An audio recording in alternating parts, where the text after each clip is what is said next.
The genealogy of Loki begins not in the golden halls of Asgard, but in the harsh realms of Jotunheim, where the primordial forces of creation and destruction wage their eternal struggle. Born to Farbauti, whose name translates to cruel striker or dangerous hitter, and Laufey, also known by the name Nal, meaning needle, Loki emerged from a lineage deeply rooted in the elemental chaos that preceded the ordered world of gods and men. Farbauti's association with lightning and destructive force established the violent potential that would manifest throughout Loki's existence, while Laufey's connection to leaves and the delicate aspects of nature provided a counterbalance that would express itself in his cunning and adaptability. The significance of Loki's giant heritage cannot be understated when examining his role within Norse cosmology.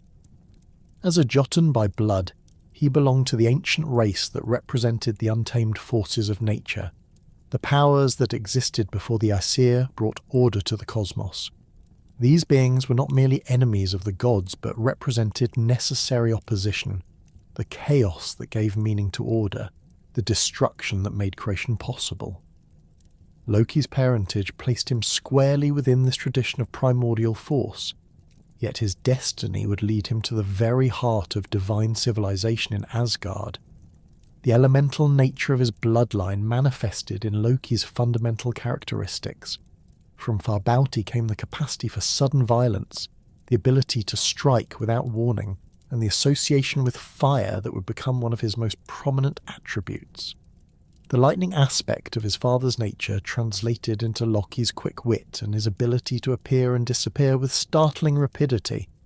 From Laufey inherited the flexibility symbolized by leaves and needles, the capacity to bend without breaking, to adapt to any situation, and to find the smallest openings through which to work his influence. The circumstances surrounding Loki's integration into the divine community of Asgard center on one of the most significant relationships in Norse mythology, his blood brotherhood with Odin, the All-Father. This bond transcended mere friendship or alliance, representing a sacred oath that carried profound implications for both parties.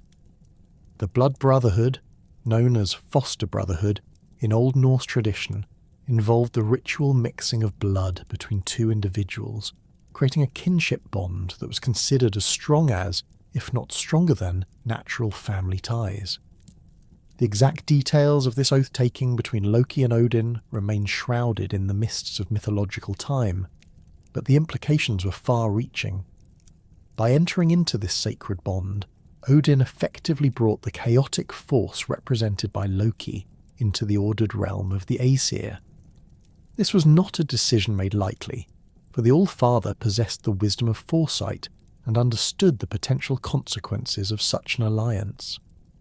The Blood Brotherhood meant that Loki could not be excluded from the divine community without violating one of the most sacred bonds known to Norse society. The nature of this relationship reveals much about Odin's character and his understanding of cosmic necessity. The All-Father recognized that the gods required the presence of chaos within their ordered realm, not as a destructive force to be contained, but as a catalyst for growth, change, and ultimately survival.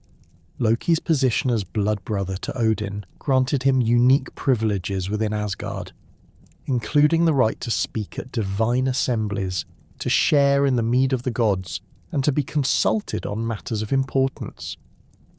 This sacred bond also established Loki's position as neither servant nor equal, but as something more complex and nuanced.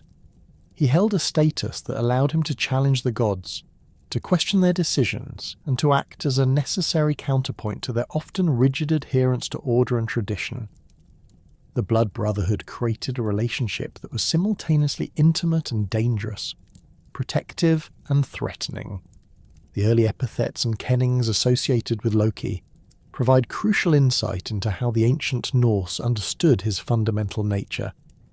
The title Liesmith reveals not merely a tendency toward deception, but a mastery of the craft of words, the ability to forge falsehoods with the same skill that a metalworker forges iron. This epithet suggests that Loki's lies were not crude deceptions, but carefully crafted constructions, works of art in their own right that serve purposes beyond mere mischief. The Kenning shape changer points to one of Loki's most distinctive abilities and speaks to his fundamental nature as a being of transformation. Unlike other gods who possessed fixed forms and relatively stable characteristics, Loki existed in a state of constant potential change. He could assume the forms of various animals, appear as members of either gender, and even transform into inanimate objects when necessity demanded. This shape-changing ability reflected his liminal nature, his existence at the boundaries between categories that others found fixed and immutable. Sly God captures perhaps the most essential aspect of Loki's character, his intelligence combined with a willingness to use it in ways that others might consider inappropriate or dangerous. The term suggests not merely cleverness, but a particular type of wisdom that operates through indirection, misdirection, and the exploitation of overlooked possibilities. This epithet acknowledges Loki's divine status, while simultaneously marking him as different from the straightforward approach typically associated with the Aesir. Additional kennings such as Flame of Aegir's daughters and Burden of Sigin's arms reveal other aspects of his nature and relationships. The first connects him to the elemental force of fire and its association with both creation and destruction, while the second references his eventual marriage to the goddess Sigyn and the burden that relationship would become during his punishment. The complexity of Loki's position within the Norse pantheon becomes most apparent when examining his liminal nature, his existence at the boundaries between categories that defined the cosmic order. As neither fully god nor giant, he occupied a unique space that allowed him to serve as a bridge between these two fundamental forces while belonging completely to neither. This outsider status was not a weakness, but a source of tremendous power and influence. Within Asgard, Loki's giant heritage made him perpetually foreign, a reminder of the chaotic forces that the gods had fought to contain and order. His presence served as a constant challenge to the assumption that divine order was natural or inevitable. Yet his blood brotherhood with Odin and his integration into the divine community meant that he could not be dismissed or expelled without violating sacred obligations. This liminal position granted Loki access to knowledge and perspectives unavailable to others. He understood both the ordered world of the gods and the chaotic realm of the giants, could speak the languages of both civilizations, and comprehended the motivations driving each side in their cosmic conflict. This understanding made him invaluable as a negotiator, problem solver, and strategic advisor, but it also made him dangerous to both sides. The gods relied on Loki's unique perspective to solve problems that their more conventional approaches could not address. His willingness to transgress boundaries, to consider solutions that others would reject as inappropriate or impossible, repeatedly saved the divine community from disasters that threatened their very existence. Yet this same willingness to cross lines made him unpredictable and potentially threatening to the order he served. Loki's outsider status also manifested in his relationship to traditional gender roles and expectations. While other male gods maintained relatively stable masculine identities, Loki's shape-changing abilities extended to gender transformation, allowing him to experience existence from perspectives unavailable to his divine companions. This fluidity challenged fixed categories and demonstrated his fundamental nature as a being of boundaries and transformations. The supernatural abilities that distinguished Loki from other members of the Aesir found their most dramatic expression in his mastery of Hamramr, the ancient Norse concept of shape-changing that went far beyond mere physical transformation. This power represented a fundamental alteration of being itself, allowing Loki to assume not merely the appearance, but the essential nature of whatever form he chose to inhabit. The Prose Edda documents numerous instances of these transformations, each revealing different aspects of his extraordinary capabilities and the profound implications of his mutable nature. Among his most frequently recorded animal transformations, Loki's assumption of equine form stands as perhaps the most consequential in Norse mythology. When the gods found themselves bound by an impossible contract with a master builder who threatened to claim Freyja, the sun, and the moon as payment for constructing Asgard's walls, Loki transformed into a mare to seduce the builder's supernatural stallion, Svadilfari. This transformation was not merely cosmetic, but involved a complete adoption of equine behaviour, instincts, and physical capabilities. The seduction succeeded in preventing the builder from completing his work within the agreed time frame, but the transformation had lasting consequences. Loki, in mare form, bore Sleipnir, the eight-legged horse that would become Odin's mount, demonstrating that his shape-changing abilities could result in permanent alterations to the fabric of reality itself. The salmon transformation recorded in the prose, Edda reveals another dimension of Loki's Hamramr abilities. When the gods finally moved to capture him, following Baldur's death, Loki assumed the form of a salmon to hide in the waters of a waterfall. This transformation allowed him to exploit the natural camouflage and mobility of the fish, but more significantly, it demonstrated his ability to adapt his consciousness to aquatic environments completely foreign to his usual existence.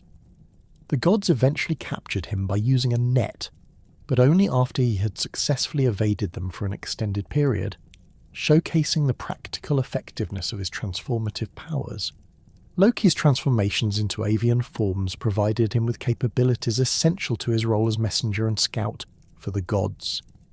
His ability to assume the form of various birds, including falcons and flies, granted him access to aerial perspectives and rapid travel across vast distances. These transformations were not mere disguises, but involved the complete adoption of avian sensory capabilities, flight patterns, and survival instincts. The fly transformation proved particularly useful for espionage, allowing Loki to infiltrate secure locations and gather intelligence while remaining virtually undetectable. The gender transformations documented in the sources reveal perhaps the most complex aspect of Loki's shape-changing abilities. His transformation into female form was not simply a matter of altering physical appearance, but involved a complete adoption of feminine perspectives, behaviours, and social roles. The most notable instance occurred when he disguised himself as a woman to travel with Thor to Jotunheim, demonstrating his ability to maintain complex deceptions over extended periods, while fully embodying an alternative gender identity. These transformations challenged the fixed gender categories that defined Norse society, and highlighted Loki's fundamental nature as a boundary crosser who existed outside conventional classifications. The linguistic evidence connecting Loki's name to fire and flame provides crucial insight into his elemental nature and divine attributes. Scholars have traced potential etymological connections between Loki and words related to lightning, flame, and the closing or ending of things. The Old Norse word logi, meaning flame or fire, bears striking similarity to Loki's name and appears in several mythological contexts where fire serves as both creative and destructive force. This connection suggests that Loki's association with fire was not merely metaphorical, but represented a fundamental aspect of his divine essence.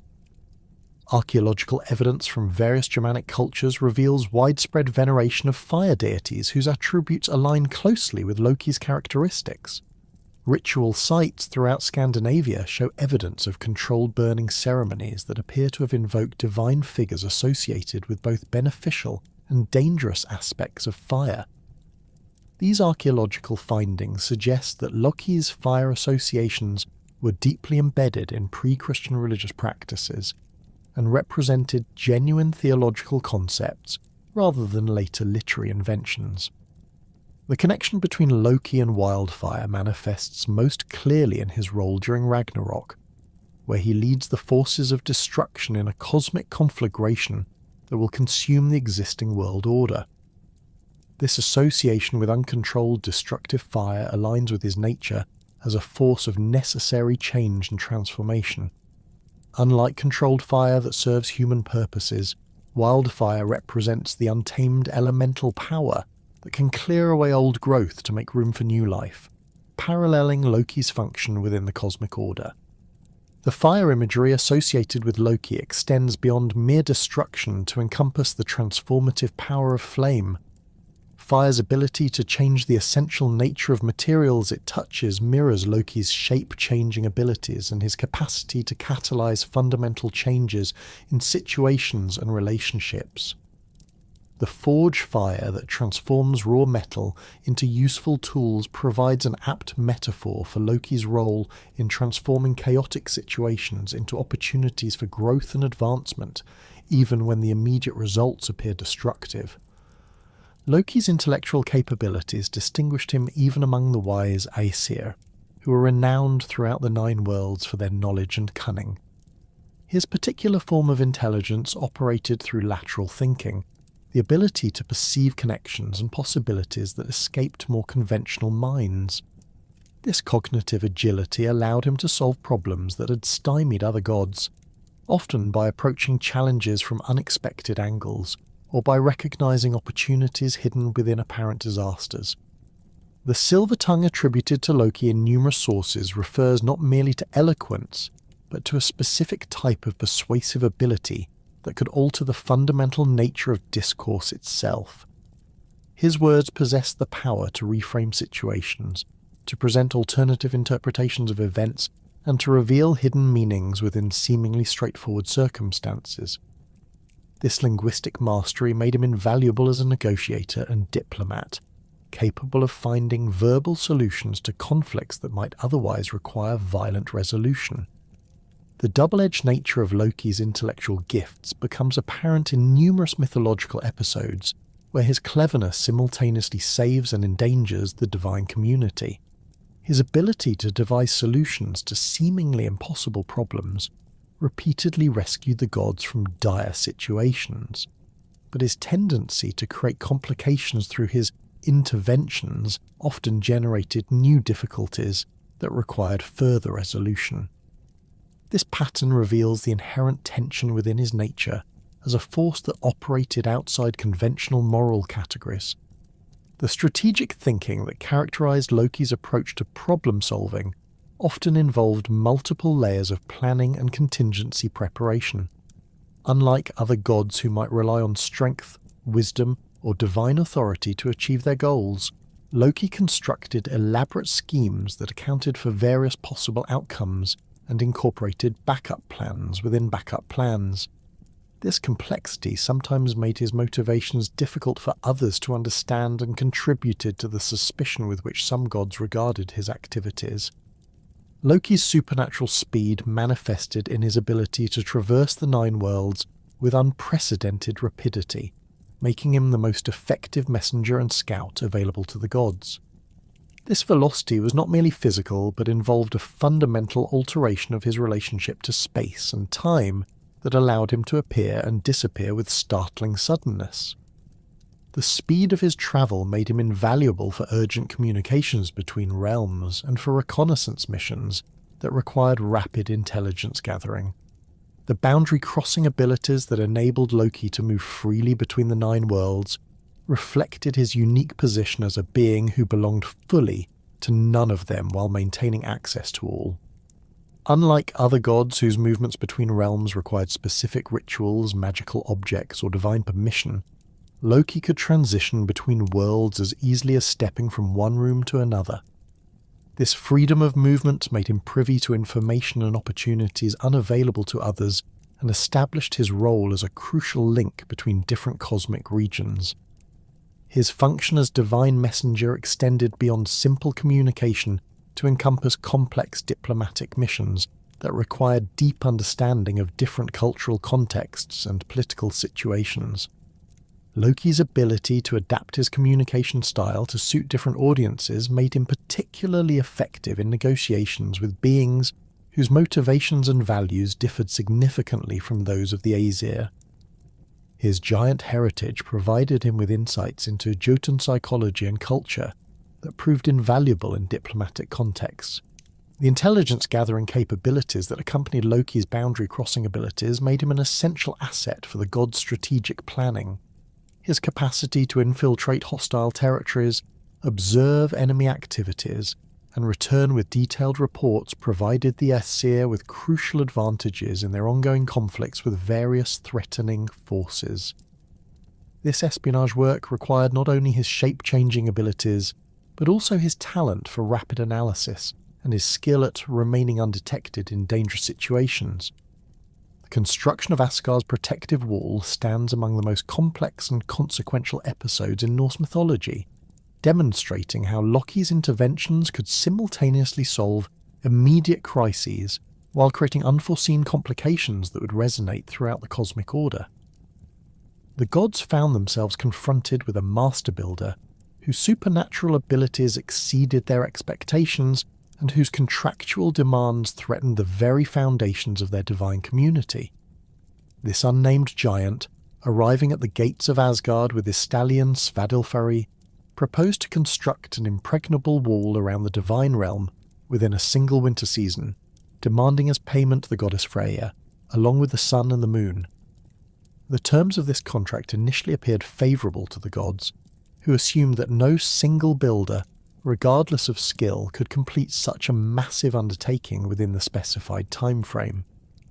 The wall's proposed dimensions were staggering, encompassing the entirety of Asgard's borders with stones of such size and weight that their transportation alone should have required multiple seasons. The gods calculated that the builder's inevitable failure would provide them with a partially completed fortification at no cost, strengthening their defences against the giants while avoiding any payment obligations. However, the supernatural capabilities of both the builder and his horse Svadilfari quickly became apparent as construction progressed at an unprecedented pace. The stallion possessed strength that defied natural limitations, hauling massive stone blocks across vast distances with apparent ease. The builder's skill in shaping and positioning these enormous stones demonstrated mastery of construction techniques that surpassed anything previously witnessed in the 9 worlds. As winter progressed, the wall rose with alarming speed, and the gods realized with growing horror that the builder might actually complete his task within the contracted time frame. The approaching completion of the wall placed the gods in an impossible position. Honoring the contract would mean surrendering Freya, whose beauty and fertility powers were essential to the divine community's well-being, along with the sun and moon, whose loss would plunge all the worlds into eternal darkness and cold. Yet breaking a formal contract carried its own severe consequences, potentially undermining the gods' reputation for honour and inviting retribution from the giant community. The legal and moral implications of either choice threatened to destabilise the cosmic order that the gods worked to maintain. Faced with this dilemma, the gods turned to Loki, recognising that conventional solutions would prove inadequate to their predicament. His reputation for finding unconventional approaches to seemingly impossible problems made him their best hope for escaping the contractual trap they had created for themselves. The pressure placed upon Loki was immense, as failure would result not only in catastrophic losses for the divine community, but also in his bearing responsibility for the gods' foolish agreement to the builder's terms. Loki's solution required him to employ his shape-changing abilities in their most consequential application. Transforming himself into a mare of exceptional beauty and apparent fertility, he positioned himself in the path of Svadilfari during one of the stallion's stone-hauling expeditions. The transformation was complete, involving not merely physical alteration, but the adoption of equine behavioural patterns, scent markers, and mating signals that would prove irresistible to the giant's horse. The seduction succeeded beyond all expectations, with Svadilfari abandoning his construction duties to pursue the mysterious mare into the wilderness surrounding Asgard. The chase continued for days, with Loki maintaining his equine form while leading the stallion further and further from the construction site. Without his supernatural horse's assistance, the master builder found himself unable to transport the massive stones required for the wall's completion, and the approaching deadline made finishing the project impossible. The builder's rage upon discovering the deception revealed his true giant nature, as his fury transformed him from the reasonable contractor he had appeared to be into a mountain giant of terrifying proportions. Thor's intervention became necessary to deal with this threat, as the builder's transformation into his true form released him from the behavioural constraints that had governed his interactions with the gods. The thunder god's hammer Mjolnir ended the giant's threat permanently, but the incident demonstrated the dangerous forces that the gods' contractual arrangements could unleash. The most significant consequence of Loki's intervention emerged months later, when he gave birth to Sleipnir, the eight-legged foal sired by Svadilfari. This offspring possessed capabilities that exceeded even those of his supernatural father, demonstrating speed that could carry riders across the boundaries between worlds and endurance that allowed for journeys of unlimited duration. Sleipnir's 8 legs provided stability and power that made him the finest mount in all the 9 worlds, capable of bearing riders through air, over water, and even into the realm of the dead. Odin's adoption of Sleipnir as his personal mount established one of the most important relationships in Norse mythology, as the 8-legged horse became instrumental in the All-Father's travels throughout the cosmic tree Yggdrasil. The horse's ability to traverse any terrain or barrier made him essential for Odin's role as wanderer and seeker of wisdom, enabling journeys that would have been impossible for any other mount. This relationship demonstrated how Loki's interventions, even those undertaken to solve immediate problems, could generate lasting benefits that extended far beyond their original purposes. The theft of Idun's golden apples represents another instance where Loki's actions created a crisis that threatened the very existence of the gods before his cunning ultimately provided the solution. The episode began with Loki's capture by the giant Thjazi, who had assumed the form of an enormous eagle to hunt in the wilderness beyond Asgard's borders. The circumstances of this capture reveal important details about both Loki's vulnerabilities and the sophisticated hunting strategies employed by the giants. Thjazi's eagle form possessed capabilities that exceeded those of natural birds, with wingspan and talons proportioned for capturing prey, much larger than typical avian quarry. The giant's flight patterns and hunting behaviours demonstrated careful study of his intended victim, suggesting that Loki's capture was not accidental, but the result of deliberate planning and preparation. The eagle's ability to maintain its grip on Loki despite his struggles indicated supernatural strength that prevented escape through normal means. The giant's demands for Loki's release focused specifically on Idun and her precious apples, revealing detailed knowledge of Asgard's most closely guarded secrets. Thjazi understood that the golden apples were essential for maintaining the gods' youth and vitality, making their theft equivalent to a death sentence for the entire divine community. His insistence on this particular prize demonstrated strategic thinking that went beyond simple revenge, representing an attempt to fundamentally alter the balance of power between gods and giants.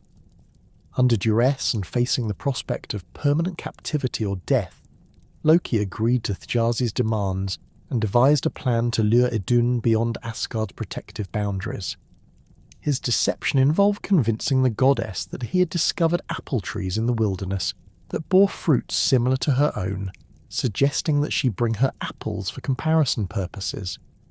This lie exploited Idun's curiosity about her unique fruits and her desire to understand their origins and properties.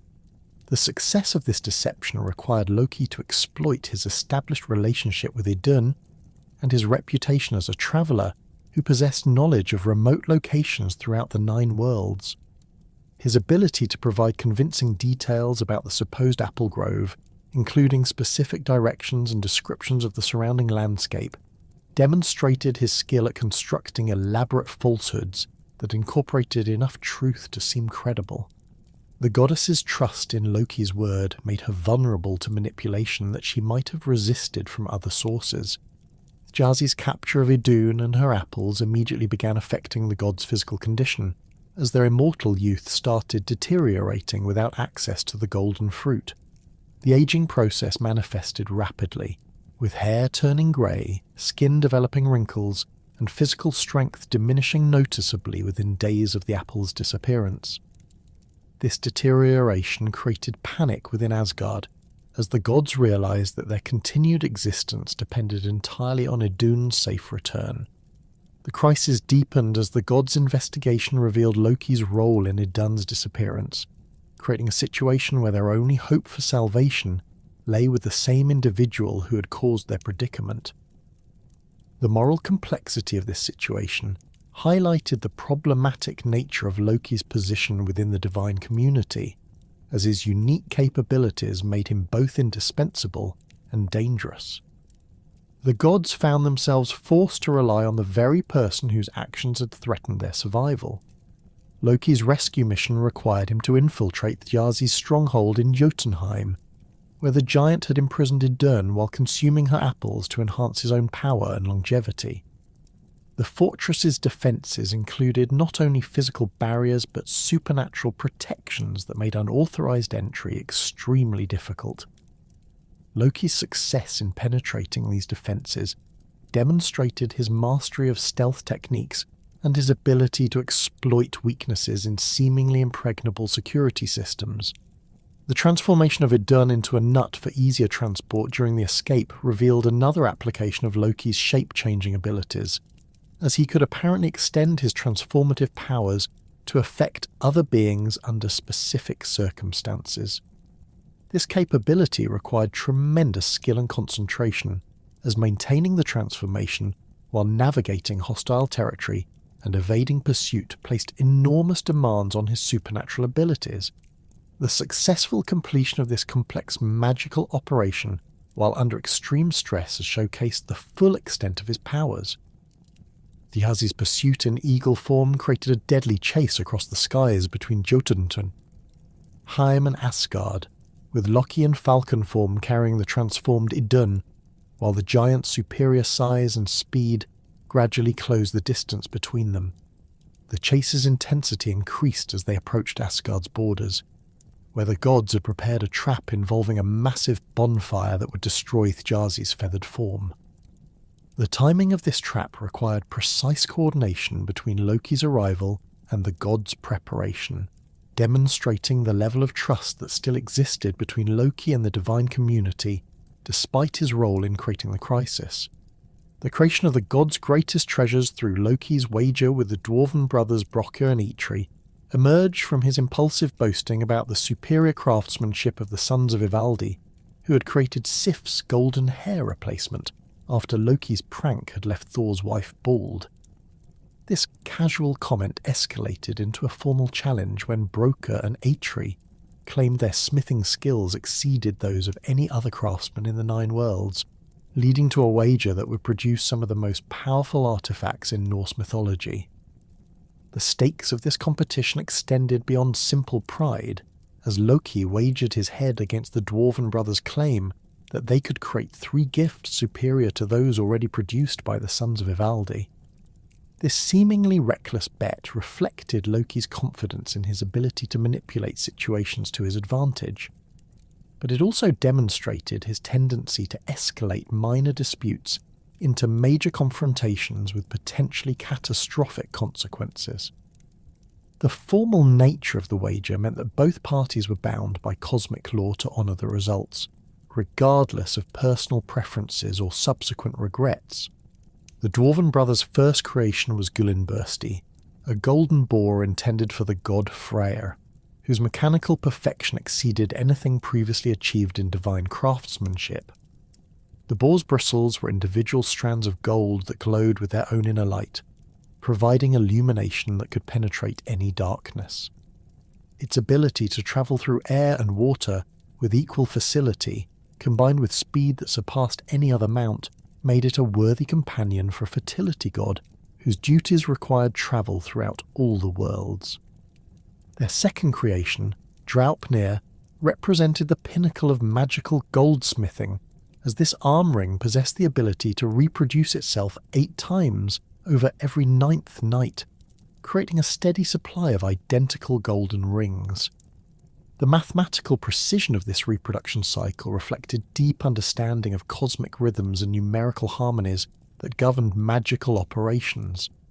For Odin, this ring provided not merely wealth but a renewable resource that could be used for diplomatic gifts, religious offerings, and economic transactions throughout the Nine Worlds.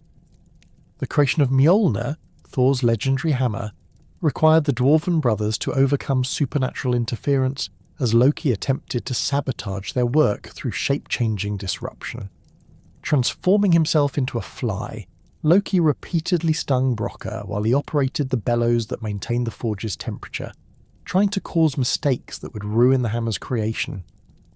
Despite these distractions, the brothers succeeded in creating a weapon of unprecedented power, though Loki's interference resulted in the hammer's handle being slightly shorter than originally planned. The completed hammer possessed capabilities that made it the most formidable weapon in the Nine Worlds, with the ability to level mountains, kill giants with single blows, and return automatically to Thor's hand after being thrown regardless of distance or obstacles. Its power extended beyond mere destruction to encompass protective and consecrative functions, as it could bless marriages, sanctify oaths, and ward off hostile supernatural forces. The hammer's creation established Thor's position as the god's primary defender against giant incursions and other existential threats. When the time came to judge the competition, the gods unanimously declared the Dwarven brothers' creation superior to those of the sons of Ivaldi, making Loki's head forfeit according to the terms of their wager. However, his legal cunning provided an escape from this deadly predicament through semantic manipulation of the wager's language.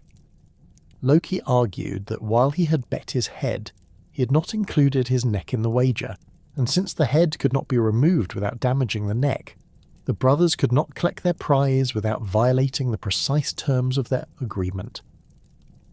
This legalistic escape frustrated Brokkr and Eitri, who responded by sewing Loki's lips shut with magical thread as punishment for his smooth talking and as a warning against future deceptions. The temporary silencing of Loki's silver tongue served as both retribution and symbolic representation of the consequences that could result from his verbal manipulations. However, the punishment proved temporary, as Loki's supernatural healing abilities eventually allowed him to remove the stitching and restore his speech. The retrieval of Thor's stolen hammer from the giant Thrymr required perhaps the most elaborate deception in Norse mythology, involving cross-dressing, false identities, and careful coordination between multiple participants.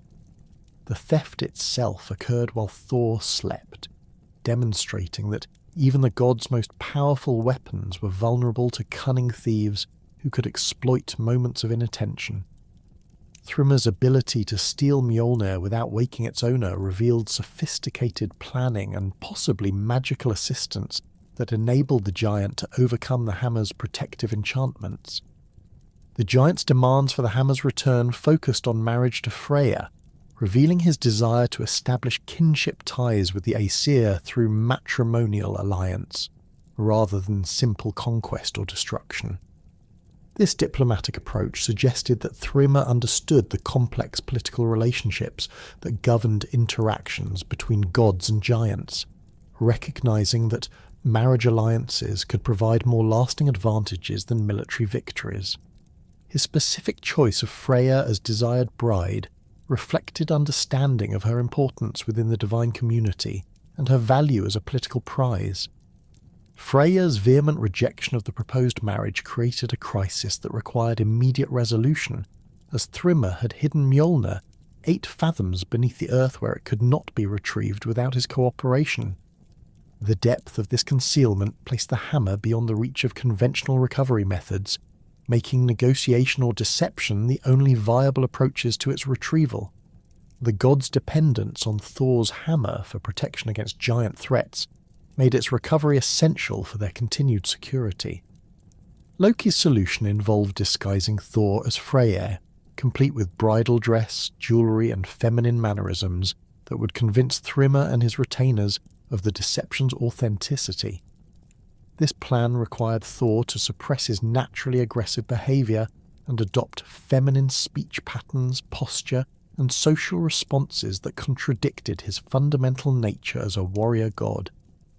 The success of this disguise depended on careful attention to details that would make the impersonation convincing under close scrutiny. The journey to Jotunheim for the wedding ceremony required Loki to accompany Thor in the guise of a bridesmaid, providing support for the deception while monitoring the situation for potential complications.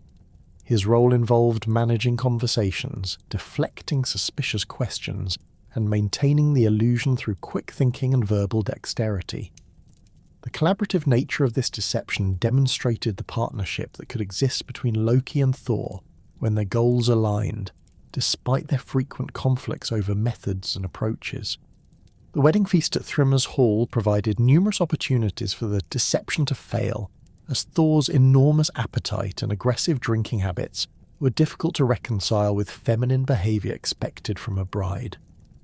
Loki's explanations for these anomalies required creative storytelling that portrayed Freya's unusual behaviour as results of excitement, nervousness, or anticipation about the upcoming marriage. His ability to provide convincing explanations for each suspicious incident demonstrated his mastery of improvisation and his deep understanding of social expectations. The climactic moment arrived when Thrymr brought forth Mjolnir to consecrate the marriage ceremony, placing the hammer within Thor's reach for the first time since its theft. The giant's decision to use the stolen weapon for ceremonial purposes reflected his desire to demonstrate his power and legitimacy through possession of the god's most potent artifact. This moment of triumph became his downfall, as Thor immediately grasped his hammer and revealed his true identity through devastating violence that eliminated Thrymr and his entire retinue. The complex web of Loki's matrimonial relationships reveals the profound duality that characterized his existence within the Norse cosmic order, as his unions bridged the fundamental divide between civilization and chaos, order and destruction. His marriage to Sigyn, the devoted goddess whose name translates to victory giver or victorious girlfriend, represented his integration into the legitimate divine community of Asgard, while his liaison with the giantess Angrboda in the wilderness of Jotunheim embodied his connection to the primordial forces that would ultimately challenge the god's supremacy. These relationships produced offspring whose destinies became inextricably woven into the fabric of Ragnarok prophecy, making Loki's progeny both beloved companions and existential threats to the world order. Sigyn's unwavering loyalty to Loki throughout their marriage established her as one of the most steadfast figures in Norse mythology, a goddess whose devotion transcended the conventional boundaries of matrimonial obligation. Her commitment to her husband manifested most dramatically during his punishment, following Baldur's death, when she remained by his side in the cave where the gods had bound him beneath a venomous serpent. The image of Sigyn catching the serpent's poison in a bowl to prevent it from falling upon Loki's face became one of the most enduring symbols of marital fidelity in Norse literature, representing love that persisted despite overwhelming adversity and social condemnation. The goddess's vigil required her to maintain constant vigilance, as any lapse in attention would allow the serpent's venom to reach Loki's flesh, causing him excruciating pain that manifested as earthquakes throughout Midgard. Her dedication demanded not merely emotional commitment, but physical endurance that tested the limits of divine stamina, as she could never rest, never sleep, never allow her attention to waver from her protective task. The bowl she held became heavy with accumulated poison, requiring periodic emptying that forced brief moments when the venom would fall upon Loki, his resulting agony shaking the foundations of the world. Sigyn's role extended beyond simple loyalty to encompass active participation in Loki's punishment, as her presence transformed what might have been solitary torment into shared suffering that bound the couple together in unprecedented intimacy. Her choice to remain with her husband, despite having the freedom to abandon him, demonstrated agency that contradicted assumptions about passive feminine devotion, revealing instead a conscious decision to share in consequences that she had not helped create. This voluntary assumption of suffering elevated her status from mere wife to active participant in cosmic events, whose significance extended far beyond personal relationships. The theological implications of Sigin's devotion resonated throughout Norse religious understanding, as her steadfast love provided a counterpoint to the betrayals and abandonments that characterized many divine relationships. Her presence during Loki's punishment served as a reminder that loyalty could transcend justice, that personal bonds could persist despite cosmic necessity, and that love might endure even when its object had become a threat to universal order. The gods' respect for her choice to remain with Loki, despite their condemnation of his actions, acknowledged the sacred nature of matrimonial bonds that even divine justice could not dissolve. The children born to Loki and Sigyn, Narfi and Vali, represented the tragic intersection of innocent family life with cosmic catastrophe, as these young gods became instruments of their father's punishment through circumstances beyond their control. The transformation of Vali into a wolf, who then killed his brother Narfi, provided the entrails used to bind Loki, creating a punishment that forced him to witness the destruction of his legitimate family while being constrained by the remains of his murdered son. This grotesque irony demonstrated the gods' understanding that Loki's greatest torment would come not from physical pain, but from the knowledge that his own actions had led to his children's deaths. The domestic life shared by Loki and Sigyn before the catastrophe of Baldur's death revealed aspects of the trickster god's character that contrasted sharply with his public persona as troublemaker and boundary crosser. Within the privacy of their household, Loki apparently functioned as a devoted husband and father, participating in the ordinary routines of divine family life that provided stability and continuity within the often chaotic environment of Asgard. This private domesticity made his eventual fate more poignant, as it demonstrated that his capacity for destruction coexisted with genuine affection and familial responsibility. Sigyn's continued presence in Loki's life after their children's deaths, and throughout his eternal punishment, established her as a figure of redemptive love, whose devotion offered the possibility of forgiveness even for cosmic crimes. Her refusal to abandon her husband, despite universal condemnation of his actions, suggested that personal relationships could transcend moral categories, that love might persist even when its object had become irredeemably evil. This theological complexity made her one of the most philosophically significant figures in Norse mythology, embodying questions about the nature of loyalty, justice, and redemption that had no easy answers. The relationship between Loki and the giantess Angrboda unfolded in the wild spaces of Jotunheim, far from the civilized halls of Asgard and the constraints of divine society. Angrboda, whose name translates to anguish-bringer or grief-bearer, represented the untamed feminine power of the giant race, possessing a knowledge of sorcery and prophecy that made her both valuable and dangerous to those who sought her wisdom. Her union with Loki occurred during his travels beyond the boundaries of the ordered world, when his giant heritage drew him back to the primal landscapes where his own nature could express itself without the limitations imposed by divine civilization. The liaison between Loki and Angrboda transcended mere physical attraction to encompass a meeting of minds that shared understanding of cosmic forces hidden from the gods' perception. Angrboda's prophetic abilities allowed her to perceive the future roles that their offspring would play in the destruction and renewal of the world, making her both willing participant in their creation and tragic witness to their destinies. Her knowledge of what was to come invested their relationship with a quality of doomed romance, as she understood that their children would become instruments of cosmic transformation that would ultimately separate them forever. The giantess's mastery of Seda magic provided her with capabilities that complemented Loki's own supernatural abilities, creating a partnership that could accomplish feats impossible for either individual alone.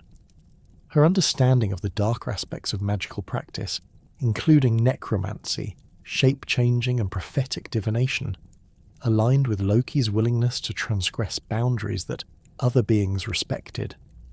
Together they explored magical territories that even the gods feared to enter, pushing the boundaries of what was possible and acceptable in their pursuit of knowledge and power. Angrboda's residence in the Iron Wood, a dark forest realm within Jotunheim where she raised their monstrous children, established her as a figure of maternal protection who nurtured beings that the rest of the cosmos viewed as threats. Her ability to care for offspring whose very existence challenged the stability of the world order demonstrated a form of motherhood that transcended conventional understanding, as she provided love and guidance to children whose destinies involved cosmic destruction.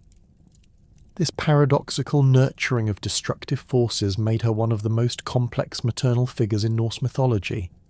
The prophetic knowledge that Angrboda possessed regarding her children's futures created a tragic dimension to her motherhood, as she raised them with full awareness of the roles they would play in Ragnarok. Her decision to bear and nurture these beings, despite knowing their destructive potential, suggested either acceptance of cosmic necessity or belief that love could somehow mitigate the catastrophic consequences of their existence. The pain of this knowledge manifested in her very name, as the anguish and grief she bore referred not merely to the sorrow she would cause others, but to her own suffering as mother to agents of universal destruction. Fenrir the wolf emerged as perhaps the most tragic of Loki's offspring, a being whose tremendous potential for both loyalty and destruction created an impossible situation for the gods who recognized both his value and his threat. Born in the Iron Wood and raised initially by Angrboda, Fenrir's early development revealed intelligence that exceeded typical lupine capabilities, combined with physical growth that progressed at an alarming rate. His ability to understand human speech, his evident reasoning capabilities, and his capacity for emotional bonds suggested that he possessed consciousness similar to that of the gods themselves, making the question of his treatment a moral as well as practical concern. The young wolf's arrival in Asgard occurred through circumstances that remain unclear in the surviving sources, but his presence among the gods created immediate complications due to his rapid growth and increasing strength. The divine community's initial attempts to treat Fenrir as a pet or companion quickly proved inadequate as his size and power expanded beyond manageable limits. His playful interactions with the gods took on increasingly dangerous dimensions as his strength grew, making ordinary games potentially lethal for his divine companions who lacked his supernatural resilience. The prophecies surrounding Fenrir's ultimate destiny created a self-fulfilling situation that transformed potential loyalty into inevitable betrayal. The Volva's predictions that the wolf would devour Odin during Ragnarok established him as an existential threat to the gods' survival, making his continued freedom incompatible with their security. However, the gods' knowledge of this prophecy influenced their treatment of Fenrir in ways that gradually alienated him from the divine community, creating the very hostility that the prophecies had predicted. Tyr's unique relationship with Fenrir provided the only genuine friendship that the wolf experienced among the gods, as the war god's courage and honesty earned the young creature's trust and affection.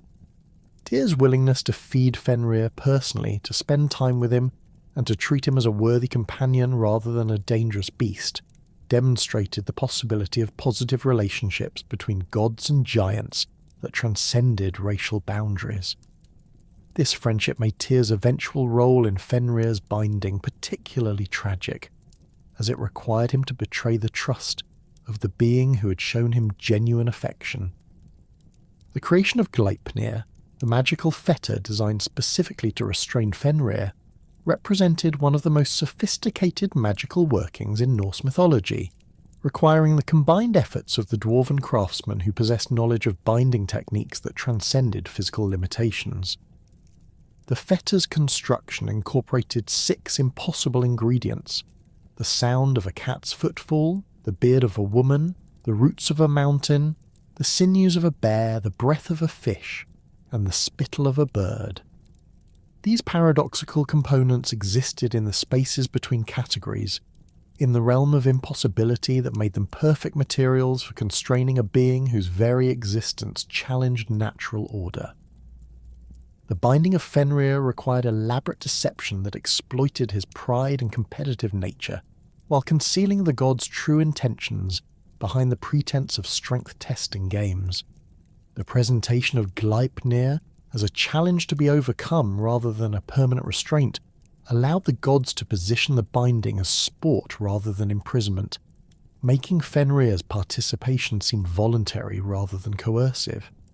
This deception was necessary because the wolf's supernatural strength made forcible binding impossible, requiring his cooperation in his own restraint. Fenrir's demand for a god to place their hand in his mouth as surety for the binding's temporary nature revealed his growing suspicion of divine intentions and his understanding that the proposed test involved more than simple strength measurement. His insistence on this guarantee demonstrated intelligence that recognized the potential for betrayal while providing him with means to exact immediate revenge if his trust proved misplaced. The god's reluctance to provide this surety confirmed Fenrir's suspicions and established the adversarial relationship that would characterize their future interactions. Tyr's decision to sacrifice his hand by placing it in Fenrir's mouth represented one of the most heroic acts in Norse mythology, as he knowingly accepted permanent maiming to achieve the wolf's binding. His willingness to pay this price demonstrated understanding that Fenrir's restraint was necessary for cosmic stability, even though it required betraying the friendship that had developed between them. The loss of his hand symbolized the cost of maintaining order through deception and force, making Tyr a figure who embodied the tragic necessity of choosing collective security over personal relationships.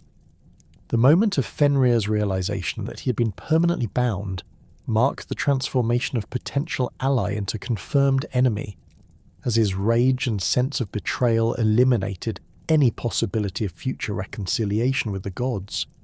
His immediate severing of Tyr's hand demonstrated both his power and his commitment to revenge, serving as down payment on the greater retribution he would exact during Ragnarok. The wolf's howls of rage and frustration as he struggled against Gleipnir's unbreakable bonds created a sound that haunted Asgard, serving as constant reminder of the price paid for security through treachery. Jormungandr the World Serpent represented a different type of cosmic threat, as his enormous size and venomous nature made him a danger to the physical stability of the world itself, rather than merely to individual gods or communities. Born in the Iron Wood alongside his siblings, the serpent's growth rate exceeded even Fenrir's alarming development, as his length increased so rapidly that he soon outgrew any terrestrial habitat. His early years in Jotunheim created environmental disruptions as his movements altered landscapes, and his presence affected local ecosystems in ways that threatened the delicate balance maintaining the world's stability. Odin's decision to cast the young serpent into the ocean surrounding Midgard represented an attempt to contain rather than destroy the threat he represented, acknowledging that Jormungandr's death might create consequences worse than his continued existence. The ocean's vast expanse provided space for the serpent's continued growth, while limiting his direct interaction with terrestrial populations, creating a form of exile that served both punitive and protective functions. This solution demonstrated the gods' understanding that some problems could be managed rather than solved, that containment might prove more effective than confrontation. The serpent's growth within the ocean depths transformed him into a creature of truly cosmic proportions, as his body eventually encircled the entire world of Midgard, with his tail grasping his own mouth in the classic Ouroboros configuration. This positioning made him both guardian and threat to the world he surrounded, as his movements could generate tidal waves and earthquakes, while his presence provided a barrier against external threats from the cosmic ocean. The dual nature of his role reflected the complex relationship between order and chaos that characterized many aspects of Norse cosmology. Jormungandr's venomous breath created constant atmospheric threat that would prove crucial during Ragnarok, as his poison could kill even gods who possess supernatural resistance to toxins. The development of this deadly capability occurred gradually as the serpent matured, with his venom becoming increasingly potent until it reached levels that could prove fatal to divine beings. This growing toxicity made him not merely a physical threat, but a biological weapon, whose very presence contaminated the environment around him. The prophesied mutual destruction of Thor and Jormungandr during Ragnarok established one of the most significant individual conflicts within the cosmic battle, as the Thunder God's role as protector of Midgard placed him in direct opposition to the serpent who threatened the world's stability. Their destined confrontation represented the collision between divine order and primordial chaos, between the forces that sought to maintain cosmic stability and those that embodied an inevitable change and destruction. The mutual nature of their destruction suggested that neither order nor chaos could achieve a complete victory, that the cosmic struggle would end in transformation rather than triumph for either side. Hel, the third of Loki's children with Angrboda, represented perhaps the most complex and philosophically significant of his offspring, as her dominion over the realm of the dead placed her at the intersection of life and death, existence and non-existence. Her physical appearance reflected this liminal nature, as half of her body displayed the beauty and vitality of living flesh, while the other half showed the decay and corruption of death. This dual nature made her simultaneously attractive and repulsive, living and dead, present and absent in ways that challenged conventional understanding of identity and existence. The establishment of Hel's realm in Niflheim occurred through Odin's decision to grant her dominion over those who died of sickness or old age, creating a domain that served essential cosmic functions while removing her from direct involvement in the affairs of the living. Her realm became the destination for the majority of human souls, as only those who died gloriously in battle were eligible for Valhalla or Folkvanga. This arrangement made Hel one of the most powerful figures in Norse cosmology, as her domain contained more souls than all other afterlife destinations combined. The goddess's administration of her realm revealed capabilities that exceeded simple custodial functions, as she possessed authority to determine the conditions under which souls existed after death, and could negotiate the terms of their potential return to life. Her palace Eldjudnir, with its high walls and secure gates, provided both protection and imprisonment for the souls under her care, creating an environment that reflected the ambiguous nature of death as both rest and confinement. The furnishings of her hall, including the plate called Hunger and the knife called Famine, suggested that existence in her realm involved forms of suffering that paralleled but differed from those experienced in life. Hel's role in the aftermath of Baldur's death demonstrated her power to influence cosmic events through her control over the boundary between life and death, as her refusal to release the beloved god, despite the god's pleas, established the permanence of death within the Norse cosmic order. Her demand that all things in creation weep for Baldur before she would consider his release revealed understanding of the collective nature of grief and the cosmic significance of universal mourning.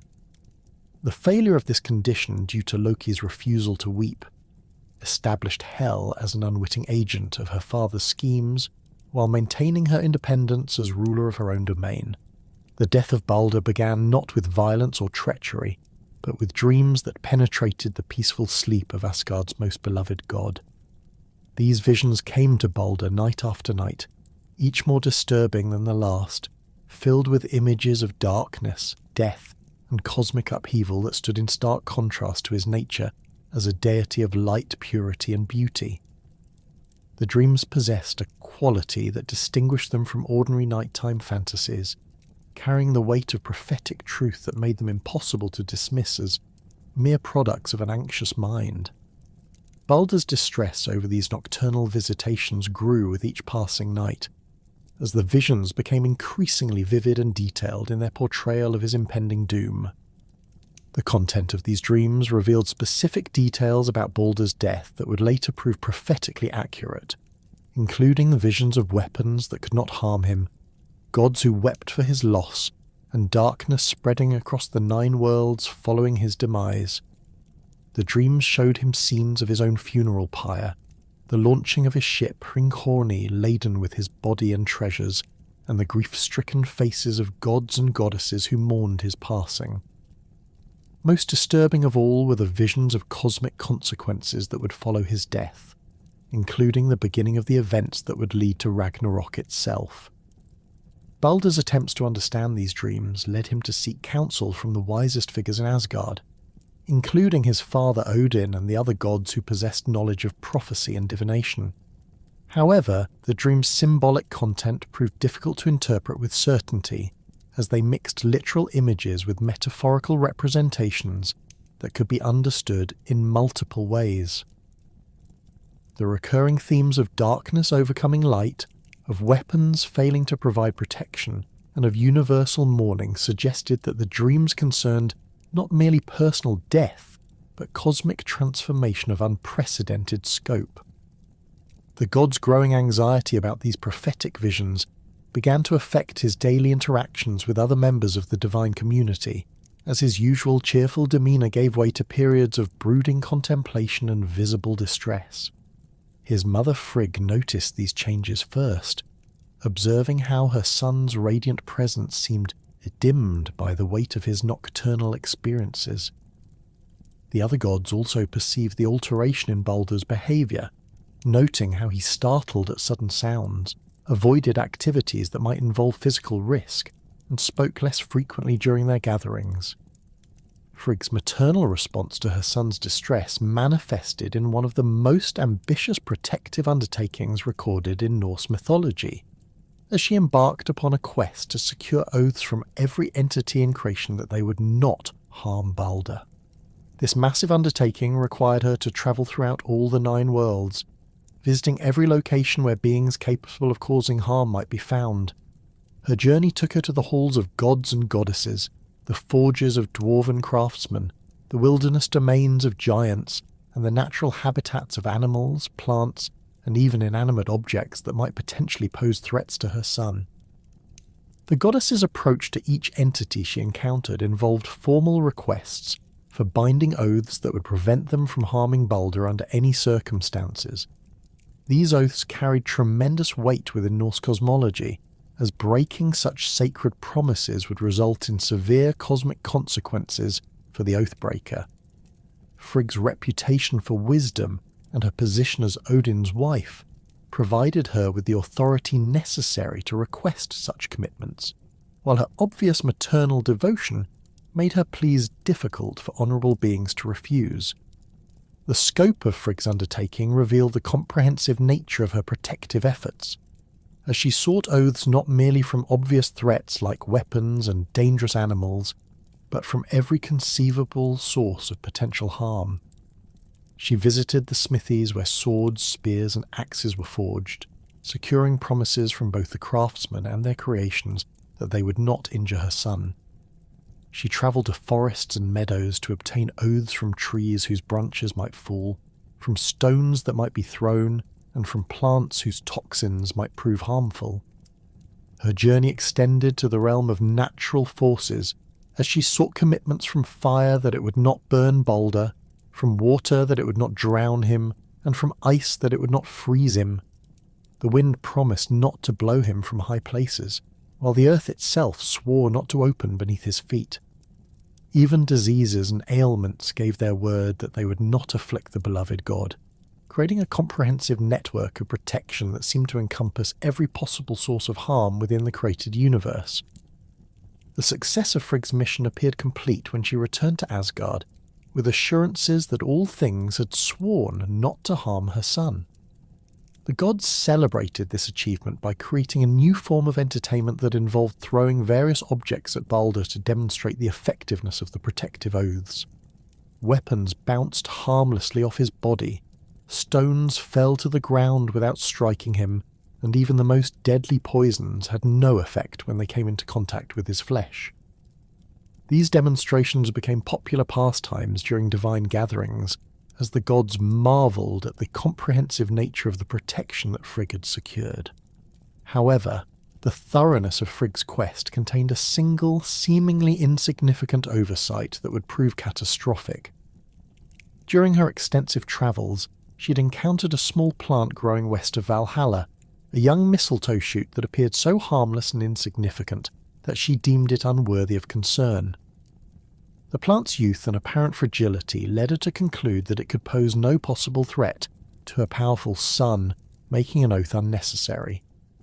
This decision, reasonable though it seemed at the time, created the one vulnerability in an otherwise perfect protective system. The mistletoe's exemption from Frigg's protective network occurred not through malicious intent, but through a mother's natural tendency to focus on obvious threats while overlooking seemingly harmless entities. The plant's parasitic nature, its dependence on host trees for survival, and its soft, non-woody structure made it appear incapable of serving as a weapon or causing harm to any being, much less a god of Baldur's power and resilience. Its traditional associations with fertility and healing in various cultural contexts further reinforced the impression that it represented life-giving rather than death-dealing forces. The location of this particular mistletoe plant, growing in the sacred precincts near Valhalla, seemed to confirm its harmless nature, as malevolent entities would presumably be unable to survive in such hallowed ground.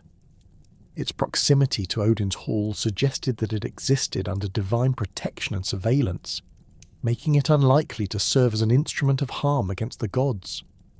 The plant's unremarkable appearance and peaceful setting created the perfect camouflage for what would become the instrument of cosmic catastrophe. Loki's discovery of this single exception to Frigg's protective network demonstrated his supernatural ability to uncover hidden information and exploit overlooked vulnerabilities. His investigation into the completeness of Baldur's protection may have been motivated initially by curiosity about the mechanisms behind the god's apparent invulnerability, but his giant heritage and natural inclination toward mischief led him to probe for weaknesses that others might have missed. His conversations with various beings throughout the Nine Worlds gradually revealed the comprehensive nature of the oaths, while also identifying the single entity that had been overlooked. The process by which Loki learned about the mistletoe's exemption required careful questioning and subtle investigation that avoided arousing suspicion about his motives. His reputation as a traveller and seeker of knowledge provided cover for inquiries that might have seemed suspicious coming from other sources. His ability to engage in seemingly casual conversations while extracting crucial information demonstrated the intelligence-gathering skills that made him valuable to the gods, while also making him dangerous when his interests diverged from theirs. Loki's reaction to discovering the mistletoe's exemption from the protective oaths revealed the darker aspects of his nature that had been growing stronger as his relationship with the divine community became increasingly strained. Rather than reporting this vulnerability to Frigg so that it could be corrected, he chose to exploit it for purposes that remain unclear in their original motivation. His decision to act upon this knowledge rather than remedy the oversight marked a crucial turning point in his relationship with the gods, as it demonstrated willingness to endanger Baldur, despite the cosmic consequences such an action might entail. The crafting of the fatal dart from mistletoe required Loki to employ his supernatural abilities in service of destruction, rather than the creative problem-solving that had characterized his earlier interventions. His shape-changing powers allowed him to harvest the plant without detection, while his knowledge of weapon crafting enabled him to transform the seemingly harmless vegetation into an instrument capable of piercing divine flesh. The creation of this weapon involved not merely physical manipulation, but the focusing of malevolent intent that transformed an innocent plant into a tool of cosmic significance. The dart's construction required careful attention to balance, weight, and aerodynamic properties that would allow it to fly true when thrown or guided toward its target. Loki's experience with various weapons and his understanding of physics gained through his travels throughout the Nine Worlds provided him with the knowledge necessary to create an effective projectile from unconventional materials.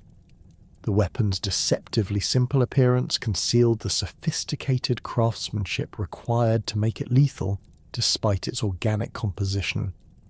The psychological preparation required for Loki to create an instrument designed specifically to kill Baldur revealed the extent to which his alienation from the divine community had progressed.